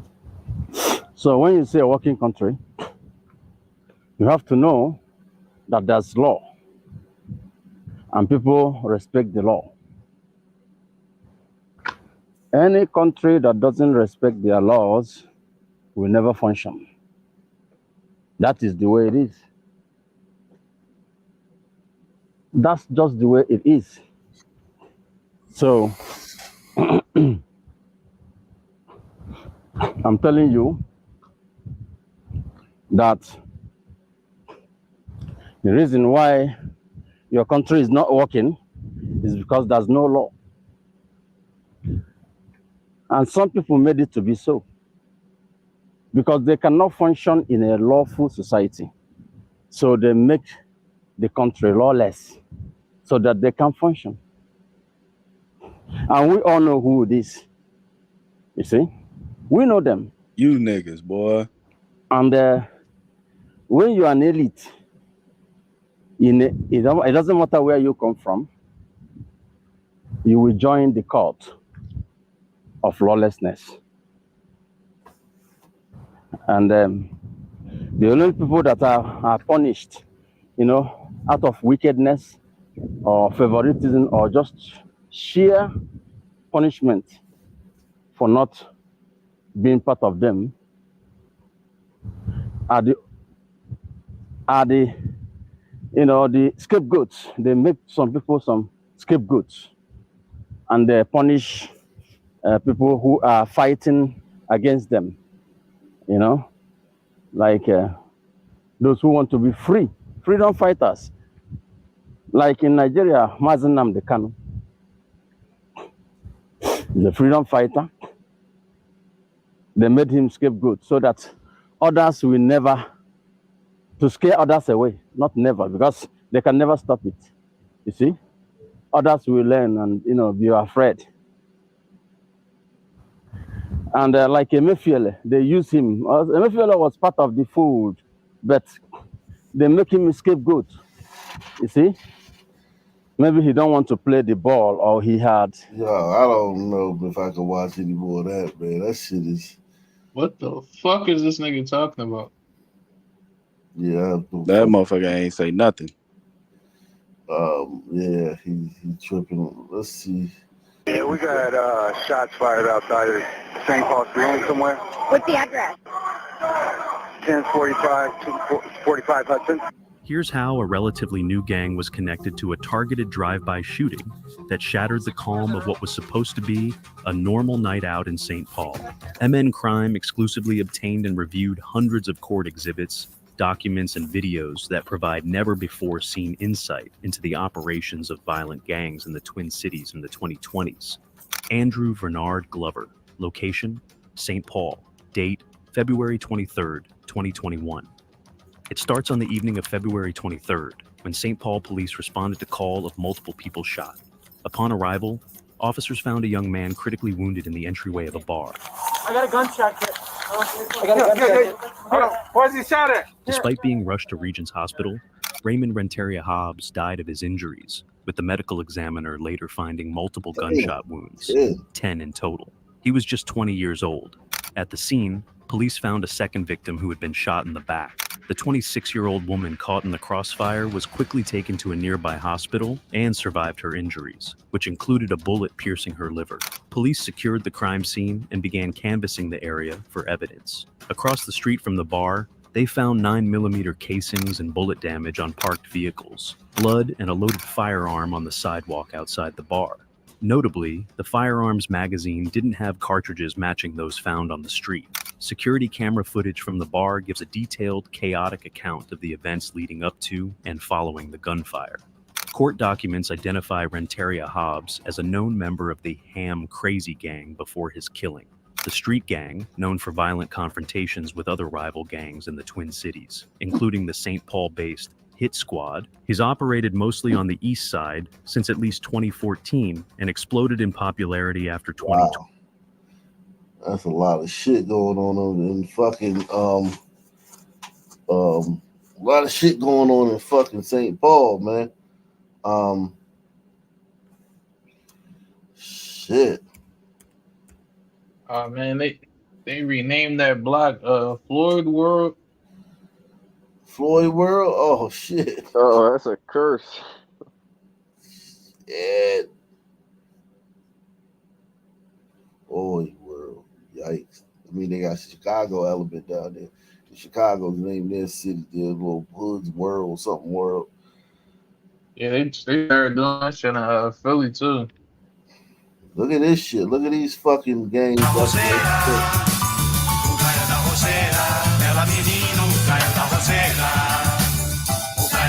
Come to this country. The reason and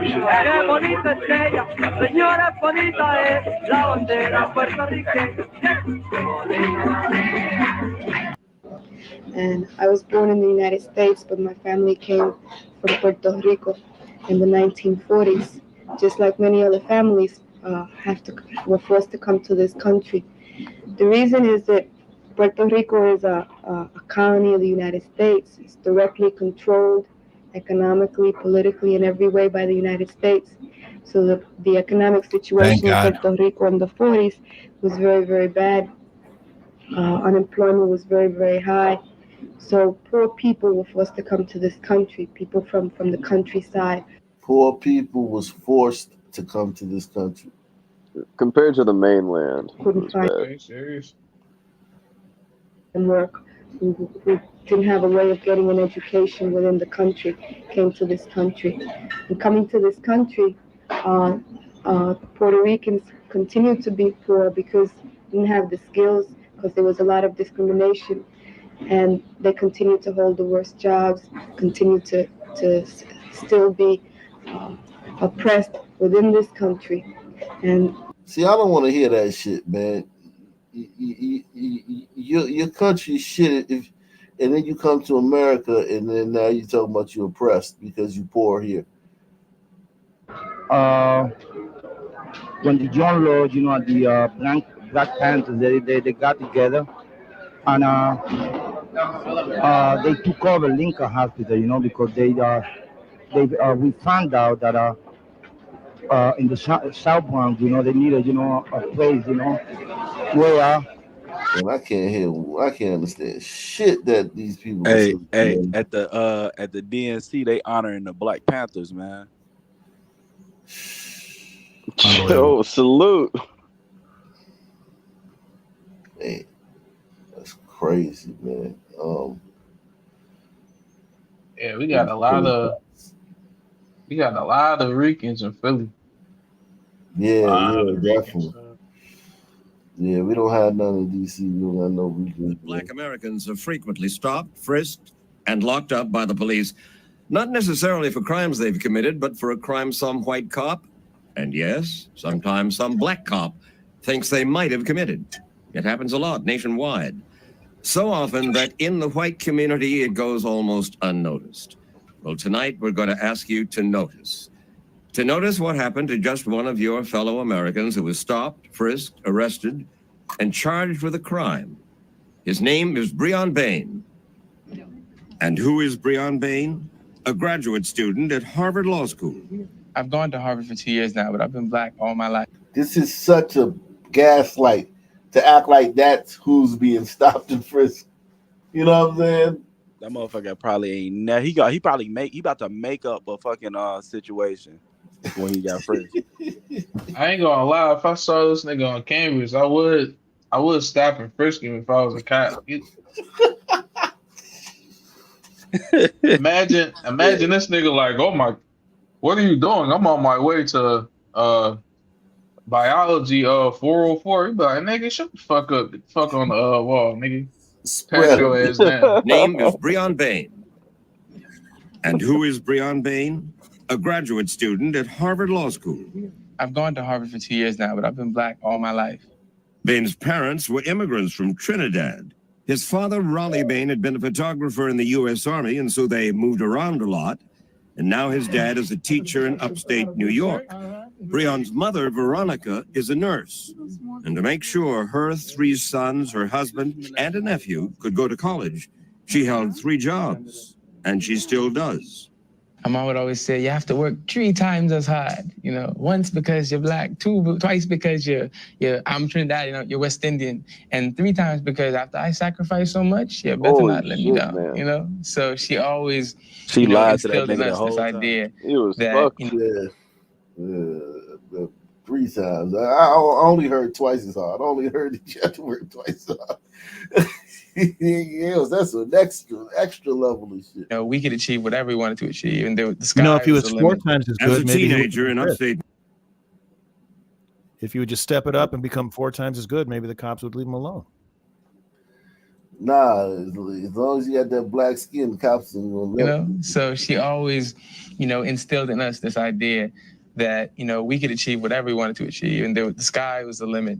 As a teenager in upstate New York, Breon and his brother Christopher, known as Kay, and their cousin Kyle Vasquez, for obvious reasons called Red, were bused to a school that was 90% white. Every week there was a different racial incident that happened. Seeing like nigga on your locker in like 9th grade. I remember Kay Bain is a Niger. They spelled it wrong.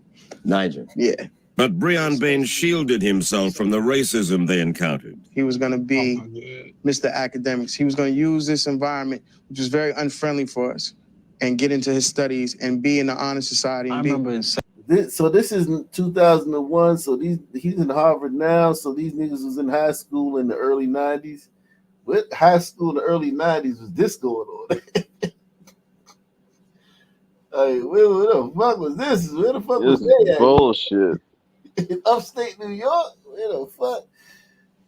Yo, sons run upstate New York, man. Fucking Poughkeepsie, fucking Albany, Troy, Syracuse, Rochester, Buffalo. All those towns are son bastions, man. You Niger's gonna learn today, motherfucker.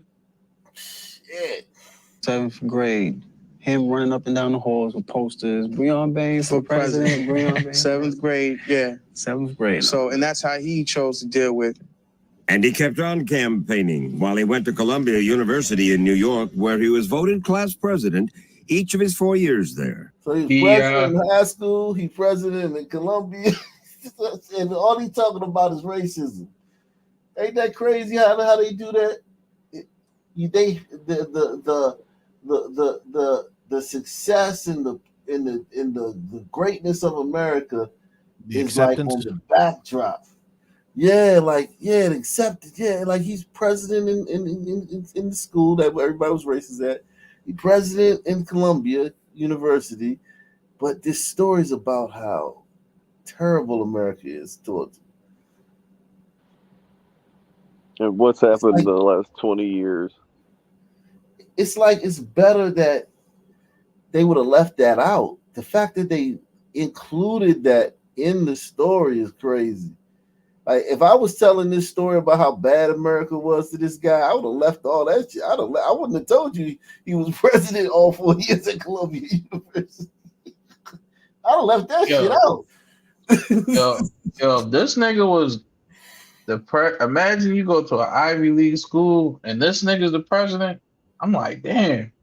That's how I know I fucked up somewhere. If this nigga's your president of your school, you know you fucked up. Then he got his master's degree at NYU, and today he is only months away from getting his law degree from. So he probably was in high school in the 80s, but still 80s, man. Niggas was running shit in the 80s. Harvard. K-Bane, his brother, graduated from Brooklyn College and worked for the New Jersey Department of Corrections. And Red Vasquez, a clerical assistant at a New York City hospital, attended community college. So why would the police zero in on Bain, his brother, and his cousin, arrest them on a charge of criminal mischief, put them in a jail cell, and hold them overnight? Well, in October of 1999, the three had spent an evening at the Latin Quarter, a nightclub over there on Manhattan's Upper West Side. What were you wearing? Something similar to what we have on now. It's 3 o'clock in the morning. You're in the uniform, which speaks to some people. Yeah, that's how we used to dress kids. We used to wear big shit like that. That big shit is coming back. I see a lot of rappers and celebrities wearing big ass clothes now. Man, I see the rappers doing it. Nigga in the hood. We ain't nigga, everything's still slim. Yeah, everything's still skinny. Facts. Yeah, we I don't know if I feel like it might catch on. Like I don't know, man. I feel like they're pushing it. They're pushing it. Yeah, It feels that's why. Yeah. No, go ahead. No, I'm just saying the celebrities are trying to like the fashion. I think the fashion houses over there in Paris, you know, that's where all the fashion stuff. They're trying to push it. Kanye gonna take credit for this too. Remember how he started like 10 years ago with all his shit? It was all big. Remember all his clothes? Clothing line was all big. So they've been pushing it for a while, but I think people just like, nah, man, we ain't ready. Yeah, bro. Because it feels like they're forcing it. Like it don't feel natural like how the skinny shit was, bro. Like it was forced too, though. No, I'm saying it was wearing tights, and everybody was clowning Wayne for wearing tights at first. Remember, it was like, oh, he gay. That's what. But I'm saying, like with the skinny shit, when Wayne started wearing it, you only seen a couple niggas doing it. But then after a while, shit just started getting slimmer and slimmer, and then that's when you see niggas rocking like the super tight ass skinnies, like. But now it's. Remember the kids would wear their sisters' clothes, their sisters' jeans to school? Yeah. Yeah, man, that shit was Wayne, that nigga started he opened the can of worms. I don't even think he realized, man. I didn't go skinny till 2016, 17. That's for real. I was wearing dad jeans, 90s, 2000 jeans. Like, because the skinny jeans shit started about 2010, maybe. Let's say 2008, but then it really like became like the fashion code in 2010. I didn't start rocking skinny jeans till 2017, man. 18, something like that. So I was late to the party. I was still wearing dad jeans, man. I was like, man, that shit look gay. I was like, these niggas look like faggots. Niggas homo. Yeah, I'm a son man. I love my skinnies, dog. Yeah. I thought these niggas homos. Because I didn't grow up like that. I grew up dressing like these dudes. I grew up did like this, you know what I'm saying? So it was hard for me to adjust to that, man. Your instincts were right, bro. Black walking around. That's the stereotype. Nigga, that's all I wear is skinnies, dog. Yeah, now I wear skinny jeans. I mean, I wear slacks though. I don't wear like skinny jeans. I wear like boot, like taper cut slacks. Yeah, like a straight taper. Straight, yeah. My shit be straight. Like I don't wear no dad jeans and shit no more. And No, shit that like should look. Yeah, that should look. That's what I'm saying. I don't know if you Wait, can bring dad that jeans. back, man. It's like it looks to me like Wait, where are dad jeans? Dad jeans are the shit these niggas got on. Like where yeah, your the jeans is super big. oversized. Like it look like you got your pop cloak, like your pop. You wearing your pop hand me downs or some shit. That's what. Yeah, make sure you take the $5 challenge, support the channel via PayPal, Cash App, with the super chat. Serious Black Thought says my pops complained about redlining in the 80s. Then we moved around gliders in the 90s. Now he understands why those gliders don't want sons around. Facts. Speaks to some people. Hey, come on, 3 black thugs walking around. That's the stereotype. If we dress the way you were dressed, 2.5 suits black and thug. ties, we develop a stigma. Not to mention that That's so not true. I was in New York. I used to go to New York all the time back in the 90s, right? To visit my family. And I never once had any interaction with a cop or seeing a cop. I used to see cops sometimes, but this notion that like cops are just running around eyeballing niggas and shit, nah, man, that shit ain't true, man. If you keeping it pushing and shit, if you standing on a corner, a known drug corner where it's known for activity, even if you standing on a corner that ain't known, like say you just happen to see some dude you know, and you start rapping and shit, and another dude walk up, y'all rapping, you ain't even gonna get eyeballed by the cops. Then the cop know his beat. He know the players in his beat. Ain't that true, Crook? That you know the players in your beat. You know who the mean, shooers and shakers are, right? Depends. Like, yeah, I do, but like the regular like beat cops and shit like that, the ones they don't really pay attention to people. They just do their job, so they don't really know them like that. But yeah, like back in the day, like in the 90s and early 2000s, before like 2020, when all the good cops basically quit or retired, yeah, everybody knew what was going on. But nowadays, they don't know what the fuck going on. where I live, in Brooklyn, New York, where I'm from, this is a Brooks Brothers suit. This might as well be my Brooks Brothers suit because I fit perfectly into that environment. They're dressed like this. You, on the other hand, in Fort Greene, are very out of place. They say their arrest happened this way. Before heading home from the club, they went to get a sandwich at this deli a block away from the nightclub.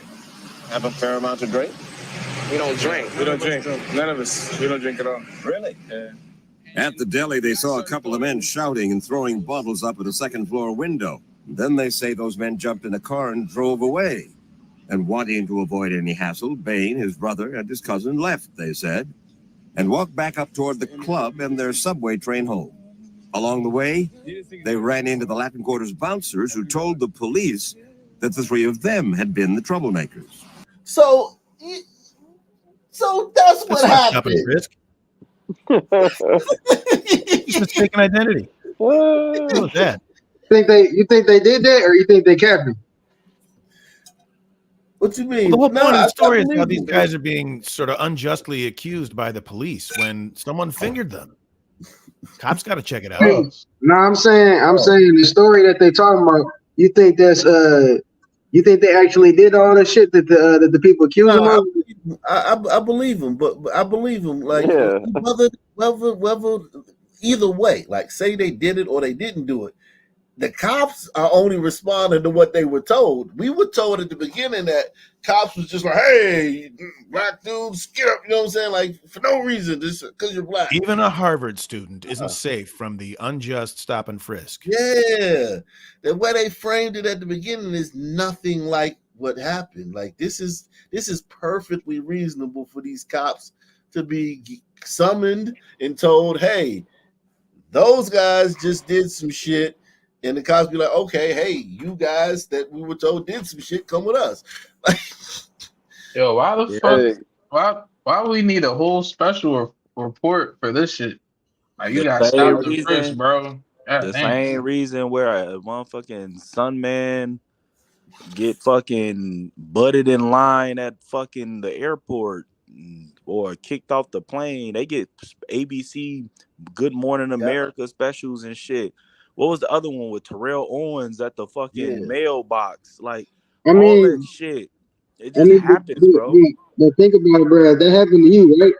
Wouldn't you want to do a little quick finesse and get some bread? You know, I would. So, Can't understand you, man. You muffled. You can't understand. let It me sound like repeat. you. Can you hear me Sound like you underwater. Nah, you Nah, still it muffled. sound like you talking to a cup with a string in it. All right. Hey, this Sunman with the cap, he's openly hostile to the guy. Nah, that's not a cap. That's a Dewey, bro. he's not presenting a good look. And Yeah, he at feel this like deli a block away from the nightclub. Have a fair amount to drink? We don't drink. We don't drink. None of us. We don't drink at all. Really? Yeah.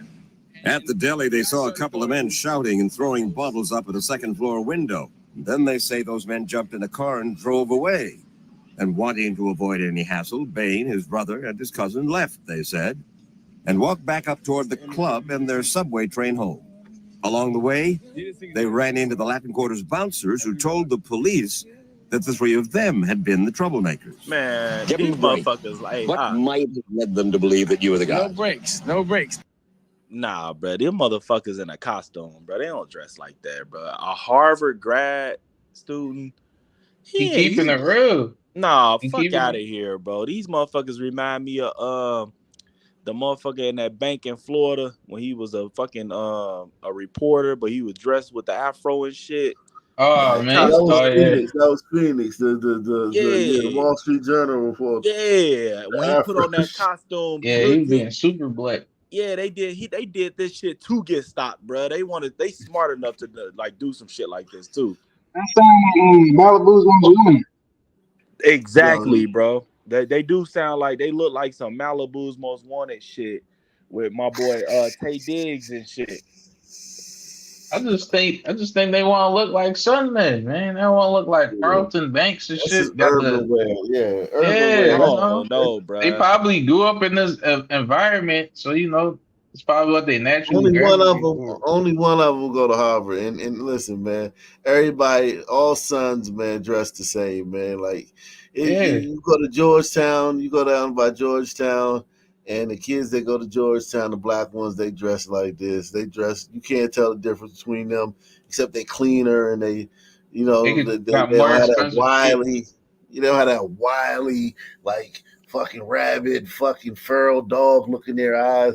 But they dressed pretty much the same, and they cleaner. Their assumption was these black kids are responsible for the problem. By the time they reached the subway station, 3 white police officers had arrived. They got you up against the wall like this. Right. Is that correct? Right. Did they frisk you? Yeah, they frisk us down. Where did they put their finger? Like, all down, to our legs, to our ankles, all the way up and down, in our crotches, Yeah. And then Red keeps trying to turn around to explain, look, we didn't do anything. Ask the people upstairs. Look, we didn't do anything. There's witnesses. Ask the people. And every time Red turned around, he would like throw Red back against the wall and push him as hard as he could. And he was telling him, shut up, shut up, shut up. See, that would only happen once to a white guy. Handcuffed and led back up to the street. During the arrest, Sergeant Ronald Connolly found Bain's laptop computer. The cop was like, where'd you steal this from? And I was like, I'm a law student again. He was like, where do you go to law school? I said, I go to Harvard. He's like, oh, that's an expensive school. My kids can't afford to go there. How do you afford to go there? This is the cop. This did not happen. Yo, this like every nigga wet dream. Like, yo, I go to Ivy League, but I just got anonymously stopped and frisked and sexually assaulted by a white cop. Like this, that is a dream. That's true. That's facts. Yo, because it gives you credit. It gives you street credit. Who the fuck would say, "Oh, that's an expensive school. My kids can't afford to go there"? How do you afford to? What the fuck are you talking about? Yo, that sound like a goddamn script if I ever heard one. Yeah, exactly. It sounds like it's straight out of a movie, but man, you go there, man. My kids then he smashes out his tail light, and then he pulls the plunger up. Yeah. Let me chill, bro. Oh fuck. This is a cop, Officer Connolly. So I said, well, I have a partial scholarship. He said, oh, you must have a ball scholarship to be going to school like that. Basketball or something. Right, You gave him a right. So I just looked at him compliment. and said, I have a scholarship, but not for ball. And it wasn't the first time this kind of thing had happened to Breon Bain. Getting treated like a second-class citizen wasn't a new thing. You know, when I got accepted to Georgetown Law School and was checking out law schools down there, I got off the bus in D.C. and two cops. A chocolate city, 80% black, where niggas is, yo, you don't stand out as a nigga in D.C. So I want to hear this shit, man. As a nigga, we run D.C. We run that shit. Ain't nobody doing nothing to us down there. And to Breon Bain. Getting treated like a second-class citizen wasn't a new thing. You know, when I got accepted to Georgetown Law School and was checking out law schools down there, I got off the bus in D.C. and two cops stopped me as soon as I got off the bus and, you know, asked me if they could go through my stuff. And I said, sure, I have nothing to hide. They went through my bag, went through my pocket, they frisked me down. And again, it was a humiliating experience. So it was just because you... Yo, man. Listen, man. That's not... I can't believe anything he says now. Yo, I was bad. Hey, the body-worn cameras was the worst thing that ever happened to some men. I was around niggas. Like, I was around the element that should get stopped and frisked. And I never... Like, the only dudes I know that got stopped and frisked was the dudes on the block on, what was it, Tuesdays and Thursdays when the jump outs would come through. The jump out squad on the drug blocks, but like that's on like hot blocks. Yeah, that's active. Yeah, you on an active block.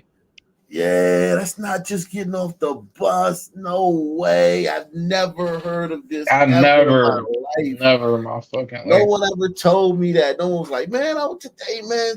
No one ever conversated. Bro, never heard none of shit. Because that shit never fucking happened, bro. I spoke to like cops from like the 90s and 80s and shit like that. And I spoke to like hood dudes from back then that turned good later on. They all say the same thing.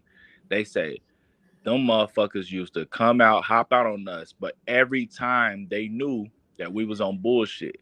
Once I got off bullshit, they jumped out on me a few times and realized I wasn't on bullshit no more. I grew up, they never bothered me again. Yeah. They know who they jumping out on. They knew. Yeah.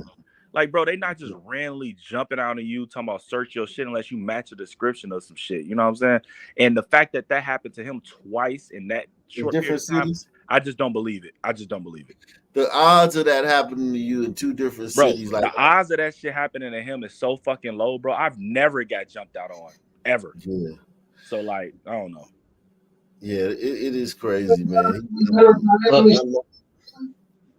Yeah, you gotta go out and come back in there. You fucking up. Yo, look, I don't want to be that guy, but it comes down to this for me, bro. This nigga black. I don't believe him. Yeah, he's swelling, man, as we would say. Salute to my man, Marcus Raywall, man. He say, hey, did you check out the Twitter account? I am yes, you are no. Yeah, I know that one. I see plenty of their shit. Everybody hit the like button, man. Hit the like button. Take the $5 challenge. Take the $10 challenge. Take the $20 challenge. Take the $100 challenge. Support the damn channel. Let me see. Let me go ahead and. You were black, right? They said specifically to me that they were having a problem with people bringing in drugs from New York to D.C. And so they wanted to go through my stuff. And Bain says that this kind of racial profiling by police has happened to him many times. Oh, being he's talking singled about out the because Greyhound. Okay, so if that happened to him on the Greyhound, I could see that happening on the Greyhound, but they would check a lot of people's bags. They wouldn't just check one person. They wouldn't they check everybody's Greyhound. They check everybody's bag, but that's his experience with racial profiling. Yeah, like he was on the Greyhound. He made it seem like he was on the fucking Metro bus and some shit. Because of the color of his skin. And to the cops in New York City that night, he says he wasn't a black man, he was a boy. He says that's how Officer Connolly repeatedly referred to him, his brother, and his cousin. What does boys mean to you? Sergeant Conley categorically denies he spoke to them in that manner. Deputy Commissioner George Grasso is the New York City Police Department's attorney. He emphatically denied that Sergeant Connolly used any inappropriate language that evening, and he advised Sergeant Connolly not to speak with us. Grasso says the sergeant had simply been responding to an emergency phone call from the apartment above the deli. Two elderly people, a brother and a sister, they thought shots were being fired at their apartment, and they called 911, and they called in shots fired.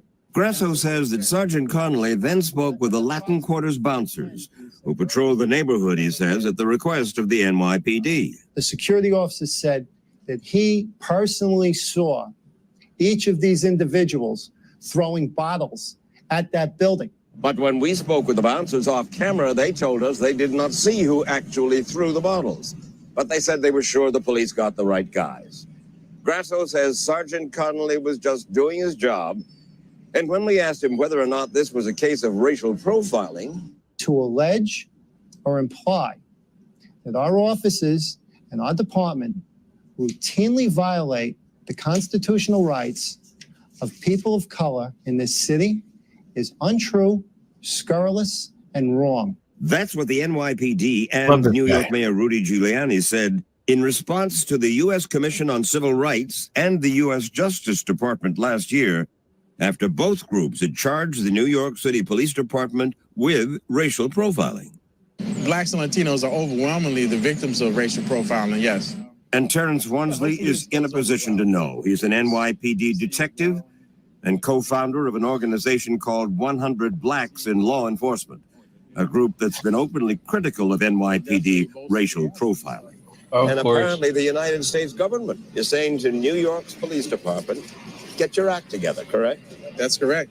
It's a long time overdue. What you say? Y'all be surprised. Y'all be surprised how many woke ass police officers it is. Yeah, I remember you told me that. Yeah. Y'all be surprised, bro. Wow. I never even thought about that before. Wow, that's great. Who's doing all the crime in New York at this time? Like, I mean, this is DMX era. This is fucking Jay-Z era. Man, I lived there at this time, and it was great. I rode the subway every day. I rode through Midtown every day. Lived in Brooklyn and Queens. Never had a problem with Sons on the train or anywhere. It was cleaned up back then. Wow. This is when they start crime, like, because, you know, in the 90s, especially the early 90s, shit was goddamn a war zone. And yeah, by the early 2000s, they really started shutting all that shit down. Giuliani, but of the crime. So, but there was still crime. Like, there was still crime. There's some people there. It was Sons doing all of that. Whatever was happening, there was Sons doing. Surprised to see this? Absolutely not. Should black kids, should Latino kids act differently when they come across the cop? Without question. This is not a Blacks case Law of Enforcement, we have a wow. program called What to Do When Stopped by the Police. Yeah. And the focus of this is to survive the encounter. We don't advocate people practicing justice on the corner. We say, survive the encounter, get your justice later on. So act like a normal human being, basically. Wow. Just Hey, it is super. I'm talking about high-ranking police officers in the department that I work in that think exactly like this. Oh, yeah. What about all the ones who were kissing shoes during the Floyd riots, you know? Right. Exactly. It's crazy, man. The day after his arrest, Breon Bain returned to law school and wrote an essay about what had happened to him. It was published last May in New York's Village Voice newspaper. When did you tell your mother about what happened? We didn't. She got the first copy of the Village Voice when it came out. What'd she say when she saw that? Well, she called me up and she said, well, you know, we have to fight this thing. We have to fight this thing because you can't just let this sit. You can't just let this happen to you and not respond. Yeah, and this is what kind of led to them getting rid of Stop and Frisk. This probably was like the first volley in the war against Stop and Frisk because they tried to make it. Stop and Frisk was part of the reason why New York was cleaned up. Right. And the broken window laws, they called them. Yeah. On to it. Bain told his mother his essay was his response. And the reaction to it was immediate from all around the country because It was also published on the internet. More than 50,000 hits on the newspaper's website. His article was titled Walking While Black, the Bill of Rights for Black Men. What Payne did was to rewrite the 10 amendments of the Not going to the club and going across the street and seeing some niggas do some shit and then walking back to the club and getting framed, getting accused by the bouncers, just walking while black. Not taking a Greyhound from a drug hub to a drug hub and everybody bags getting searched. That's wild how niggas can just make up stories and we just gotta believe this shit. You just gotta, even when the cop says, even when the cop says, I did not do this, they're just gonna act like none of that shit even happened. Yo, this guy now teaches. Oh, go ahead, Murray. This guy now teaches African American studies at UCLA. Oh, he does? Yeah, I just Googled him. Wow. He's listed as a poet, actor, prison activist, scholar, author, hip hop artist, and professor of African American studies. This came up. What? Making it that's happen. a real brother. Damn. He everything. Man. Did he also break dance in the Olympics this year? Right. Probably did. Damn, that's something, man. He wrote this shit. Listen, look. So is he married to a white woman? You know he married to a white woman. All right, come on. Let me Google U.S. Constitution's bill. She probably an octoroon or a white woman. She light skinned at the bare minimum. From a black man's perspective, weaving in the story of his arrest. Amendment 1. Congress can make no law altering the established fact that a black man is a nigger. Amendment number 2. The right of any white person to apprehend a nigger will not be infringed. Payne says he used the word nigger in his essay specifically to make a point. Yeah, like, well, that's ugly. Why is he saying that? No one called you that. Well, at least you didn't say that. Like, why is he using that word? Bro, That's ugly. It is Bro, ugly. He's getting a hard on as he's reading it right now. It's like, the white man is dominating me. I wish gliders, man. I wish y'all had fucking any time there's a situation like this and a fucking feel discriminated and blah blah, don't feel safe here. I wish y'all would get a ass fucking flights and a fucking $100,000 fucking man. Just be here, go wherever the fuck you desire. Here's $100,000. Here's your flight. You just can't come back. Yeah, sometimes I wish gliders was just that motherfucking gangster with this shit. Just let your nuts hang. Like, you don't like it, get the fuck out, nigga. Throw a bucket of chicken at the nigga and the plane ticket. Oh yeah, new guy. Oh man, that's crazy, man. This is ugly right here. This is nasty work, as they would call it nowadays, man. I would say it was titled Walking While Black, the Bill of Rights for Black Men. What Payne did was to rewrite the 10 amendments of the U.S. Constitution's Bill of Rights from a black man's perspective, weaving in the story of his arrest. Amendment 1. Congress can make no law altering the established fact that a black man is a nigger. Amendment number 2. The right of any white person to apprehend a nigger will not be infringed. Yo, you Payne can. says he used the Yo, word this nigger nigga in his love essay saying nigger. specifically to make a point. I would say people should be offended by the term. I was offended by the way that I was treated. And much more than profane language, I'm concerned about the profane conditions in which people live and die. Amendment 7. Niggers must remain within the confines of their own neighborhoods. Those who do not are clearly looking for trouble. As an example. Look, 3 guys dressed like you coming along Madison Avenue, you know, white territory. And a little noise, and maybe a boom box. People say, for crying out loud. He put a maybe a boom box. Nah, that was. I ain't gonna lie, that was kind of racist, bro.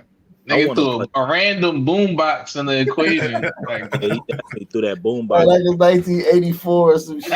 Hey, carrying a boom box, eating a chicken wing while drinking purple drink. Hey, so yeah, you're late for work, you know, as usual. Like, god damn, the fuck? Yeah, they definitely was late for work. It's a wow. You done missed finals. You asking for a makeup. If you don't get it, you gonna write another book. God damn. Who want to Coming put his along knockout Madison game Avenue, with that dude? you know, white territory, and a little noise, and maybe a boom box. He's profiling Madison Avenue there. Why don't they? Right? Does that make me a racist? I've been annoyed by loud music myself, and I don't think that would make me a racist, so I don't see why it makes you one. I don't think the issue is loud music. You still see people cross the street, grab their pocketbooks. Hair texture. Take away the music, take away the style of dress if you want, but you So somebody across the street in New York City is grabbing their pocketbook because you're across the street walking. That's crazy. Can you back it up? To Man, his face sons are when he's liars. looking at his friend. Dude, sons are just people, dog. Yeah, complete liars. Like everything Sons is a are lie. fucking criminals. They're fucking criminals, dude. Straight up. Sons are in fucking New criminals. York, when I'm in New York, man, walking down the street is so thick. No one's speaking. No one's making eye contact. Everybody just everybody's away. moving fast, bro. I've been to New York many times, bro. It's just like everybody's on the rush. And then you got the Asian people that's fucking just don't understand personal space, so they all close to you. But everybody else just moving, bro. Yeah, ain't nobody worried about you across the street and you're fucking with your braids and shit. They see that all the time. Yeah, and your boom box. Motherfucking Young Buck and shit. Right, facts. See people cross the street, grab their pocketbooks. So take away the music, take away the style of dress if you want. But Wow, yeah, he was so happy. Street, grab their pocketbooks. So take away the music, take away the style. God, you see that sinister fucking same reaction. Gotcha. I think it's a reminder that you know where you are, and that you know that things really haven't changed all that much. After this shows like a kink to these niggas, man. You see how hard this nigga was smiling? Bro, that nigga get strung you up. That motherfucker That nigga horny as hell.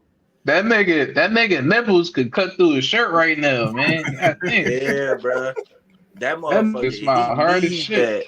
That motherfucker, he probably like goes out there like weekly out in LA in his white fucking community, gated community probably, and like searches for racism to like feel that urge. Like, yeah, he probably speaking to his mixed kids, calling them niggers like every fucking like 6 hours. Oh shit, bro! Every 6 hours when they happy, bro, he probably just be like nigger, and they just try to like down their mood and shit because they all happy and successful and shit. Man, this dude is weird. Now, this is would a definitely do fucking something like weirdo, man. So, did you ever find out who he married to, man? I didn't find anything, man. I think he's probably gay. Oh shit!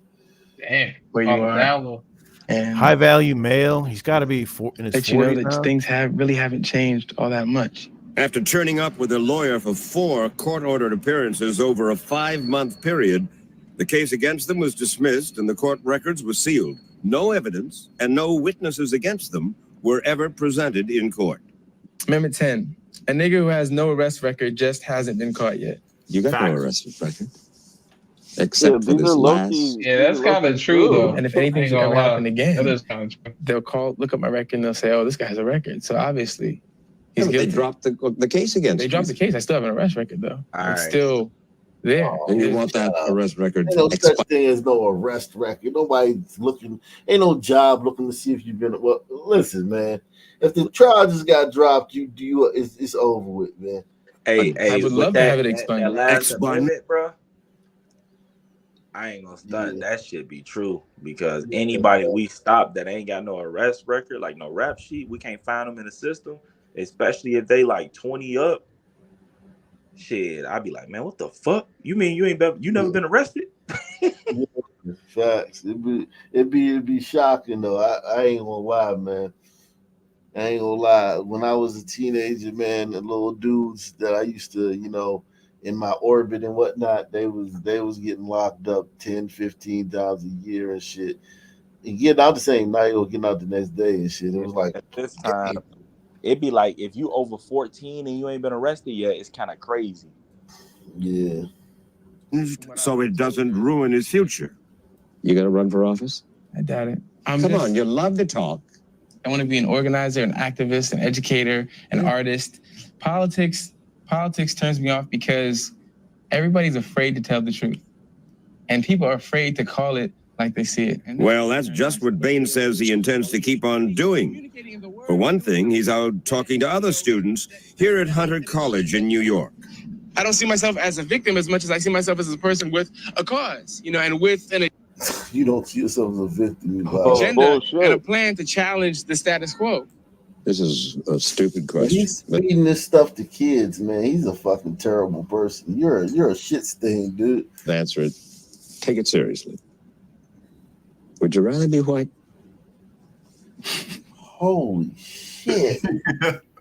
God. Oh, I know I would, but he might have a different opinion. Why is he smiling so fucking hard? Like, I don't get it. He said, this dude is laughing, weird, man. He talking about shit. If I was white, I wouldn't even be rich off of this book, motherfucker. Yeah. Let me tell you this, though. Let me answer that question for you, man. Like, it's yes. I would never want to be white, Jack. Like, I like being a son, man. And most sons do. Even the ones that do this shit, they still would rather be a son. It's like, it's not slavery. Like, if it was slavery, yes. But nah, it ain't slavery, hell, man. I don't want. What's the advantage of it? There's no advantage. It's not one advantage of being a fucking glider right now, bro. I can walk in a bank with a fucking average fucking credit score, and no motherfuckers is obligated to give a certain amount of us loans and shit per year, bro. Gliders, y'all are held to a different standard, bro. We are at the bottom, bro.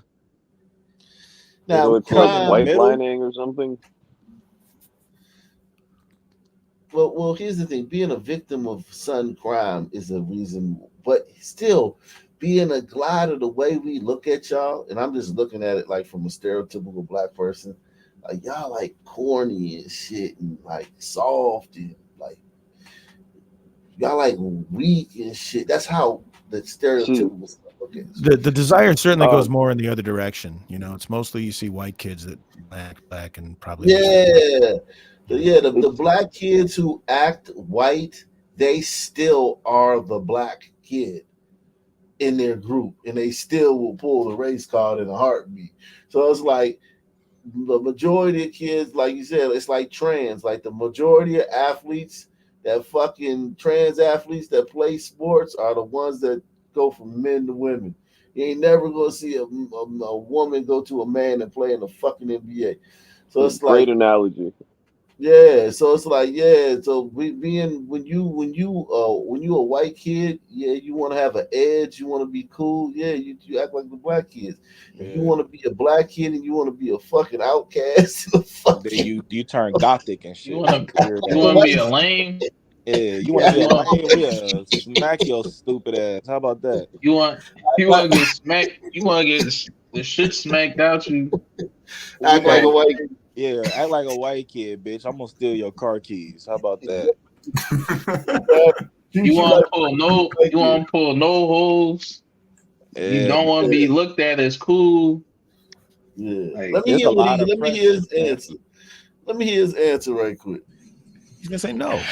A great line from a poem that I recently heard says, "I wish that I were white. I wish that I were white so that I could know what it was like to want to be dominated by black a white man." Black. Like what, man? Come on. I think he said to be wonder how I feel to be, if I can wish to be black or whatever. Which is kind of weird. It's stupid.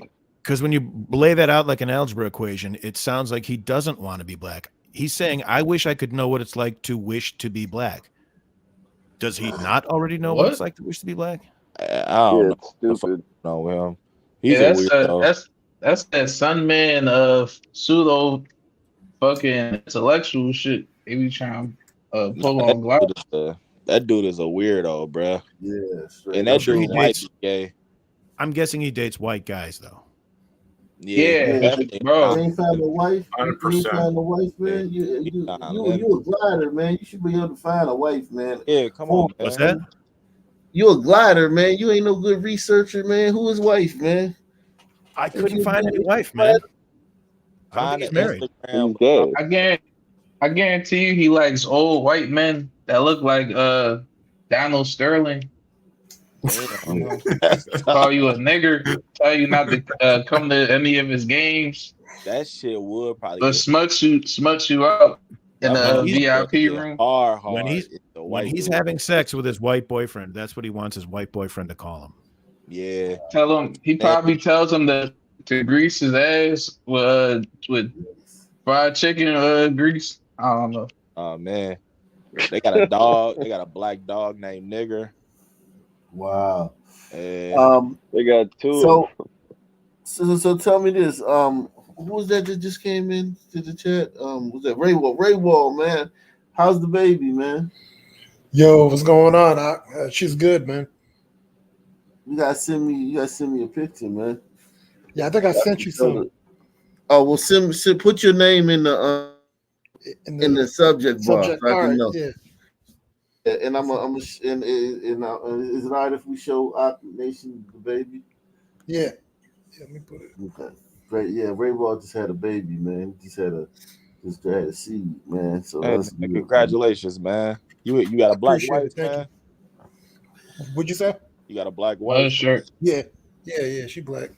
All right, man. That's the best Son. thing a black person. Oh, can he do is for the son. black- Oh, my bad.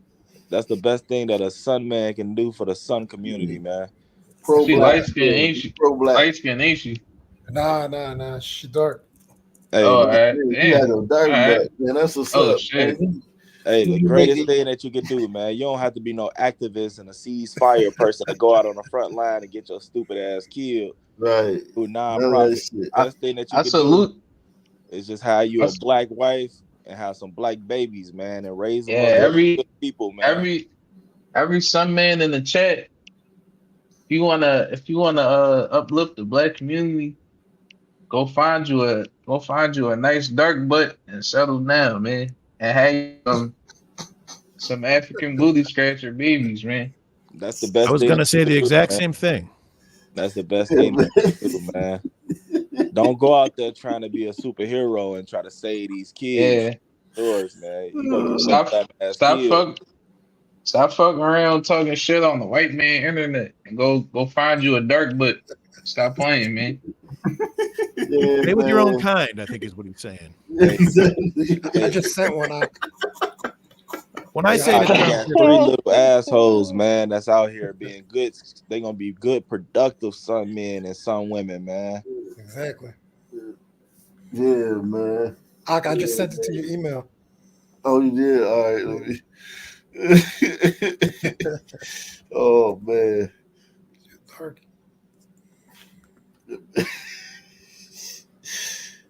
We're the only people that can't say that shit. Yeah, man. It's fucked up how you sent it to Akatunde Live. 2, right? Yeah. Okay. All right. I just got a new phone and then a new shit. I got a you got an iPhone. Nah, I got a what's your face? Samsung, Android. man. I'm Samsung, dude, man. Samsung in the building, man. Let me see. Okay, You got a Galaxy. oh wow, man. His baby is a doll baby, man. Wow, man. Congratulations, man. Hold on, can I show them? Yeah, you can show it. Okay. Wow, man. Yeah, there it is right there. Wow. Holy cow. Oh man, good job, man. You did good. Yes. Yeah, thanks, man. Right. She Salute looked to like a you, man. character on Lulu on Good luck, my friend. She looked like a cocoa melon baby, man. Hell yeah, she got the weight on her. Look at them arms, boy. Yeah, she has big eyes. Yeah. Wow. Wow, man. And look, she still got the good hair. My son losing his good hair, man. My son 6 months. That shit starting to get nappy, man. I think you should continue to raise her as a girl. It looks like it'll work out. Yeah, Oh good yeah, point. yeah. Hey, did she pick her gender? Pronouns. Whatever she wants to be, I support. Congratulations. man. She got yeah. So your first? She's adorable, man. Shout out to Yeah, your my daughter, first one. man. Yeah. That's your first, man. She Oh, this your adorable. first We baby? need to Yep. Oh, we need shit. to put all the How people old that are think you? that in the mental 40. institutions. Old son. Damn. You 40 with your first child? Damn. Yeah, he really on some You glider shit. defied the odds. You basically a fucking Caucasian. Yeah, I'm about, man. that's the glider strategy. He got the It whole is. glider mating strategy down. Yeah, man. You already deep in your career. You probably in your second career and shit, and you done finally had a kid and shit. Hey, Until he got you ain't in no settled and debt and nothing, bro. Hell no, you a glider, bro. He lying to us. Yeah, I think you a glider, bro. I ain't even gonna lie. I I grew don't up believe around you, bro. gliders, so You got any felonies? Okay. nah. Oh shit. I don't know. Yeah, this nigga white, bro. You ever been stopped and frisked? Nah, once man. again though, congratulations, man. It's Thank you, a man. beautiful thing. It's nothing like having your own child, bro. Your first baby. She's already standing up. We need white people we need some of the gliders to have some babies, man. Yeah, gliders way too I late. got you, man. Ak. Yeah, man. More When is one glider of you babies. gliders gonna have a Oc Nation baby, man? We add to the nation, man. A new citizens in the nation, man. Look, she already took the $5 challenge, man. Ain't that a motherfucker? Like, salute to her, man. Salute to baby Ray Wall for taking the $5 challenge, man. Salute to you, man. But yeah, you gliders, man. We need to start pumping out some damn babies, man. It's Why like would the they need to glider do that? women got don't kids. they don't be ready to like settle down and like have babies with they glider kings because they be trying to take that, the black pipe for like all up until like they extended it. It's not even that, man. It's the women. They don't want Yeah, to the do it. women, y'all women are like I think they They love think the they whole have stage? something to do. They think they have careers ahead of them. They think that they're important. They think that they have something to contribute when they're just wasting their time. They're Yeah, just the broads. glider. They think that they're like they think that being whatever they want to be in life is gonna make it when they're 40. They're gonna be happy. not. No, Yeah. bitch, you're not gonna The be And they happy. feminist think they're going to movement be You're good going to at be it. barren. right? That whole pro like working woman and career and all that other Yeah. shit. I think that really, really fucked up the gliders more Totally. than it fucked up the sons because Oh like yeah. It fucked up the glider, family, and that's yeah, how you tear a culture apart. You tear apart their family. Yeah, it worked. Sons Yeah. are, I think sons are below replacement too though. It just Everyone is. Besides embryos. it's just not as bad as gliders. So All the we glider, going through the same shit too. all the glider girls, All Western I went to societies school are with, facing this. Yeah. yeah, all Especially glider the girls, tigers. Especially the tigers. God damn. yeah, tigers I don't know definitely what the don't be fuck having kids like that. they going through it. But China's done.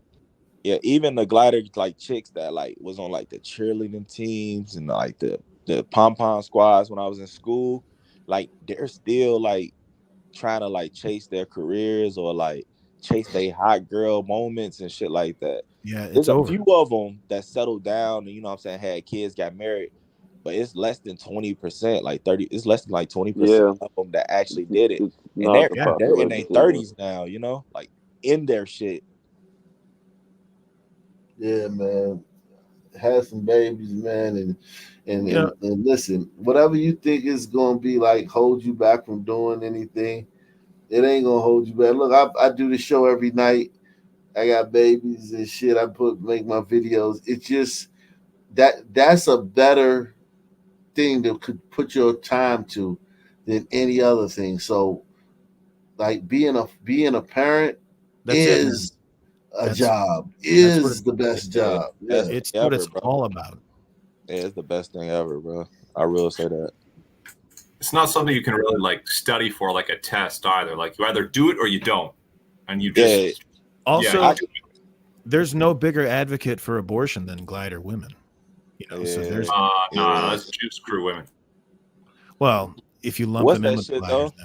That whole thing. I think you could speak for this.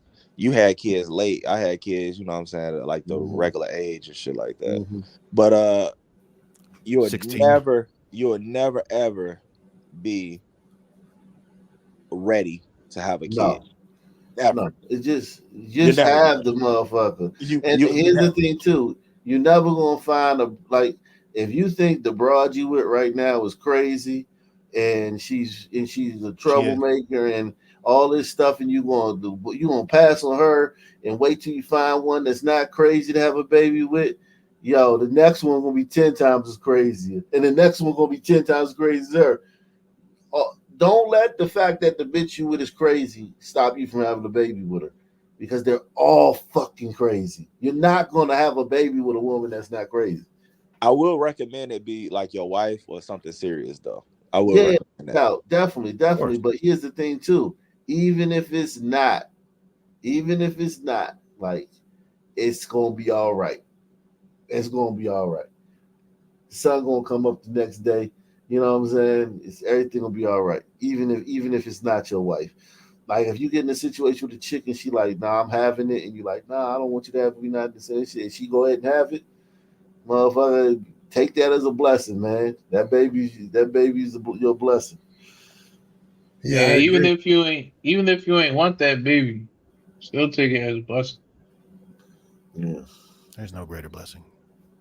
Yeah.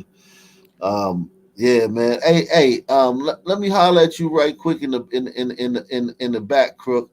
Same black time, same black channel. Out of here. I'll let you. Salute, y'all. All right, yeah. Peace out.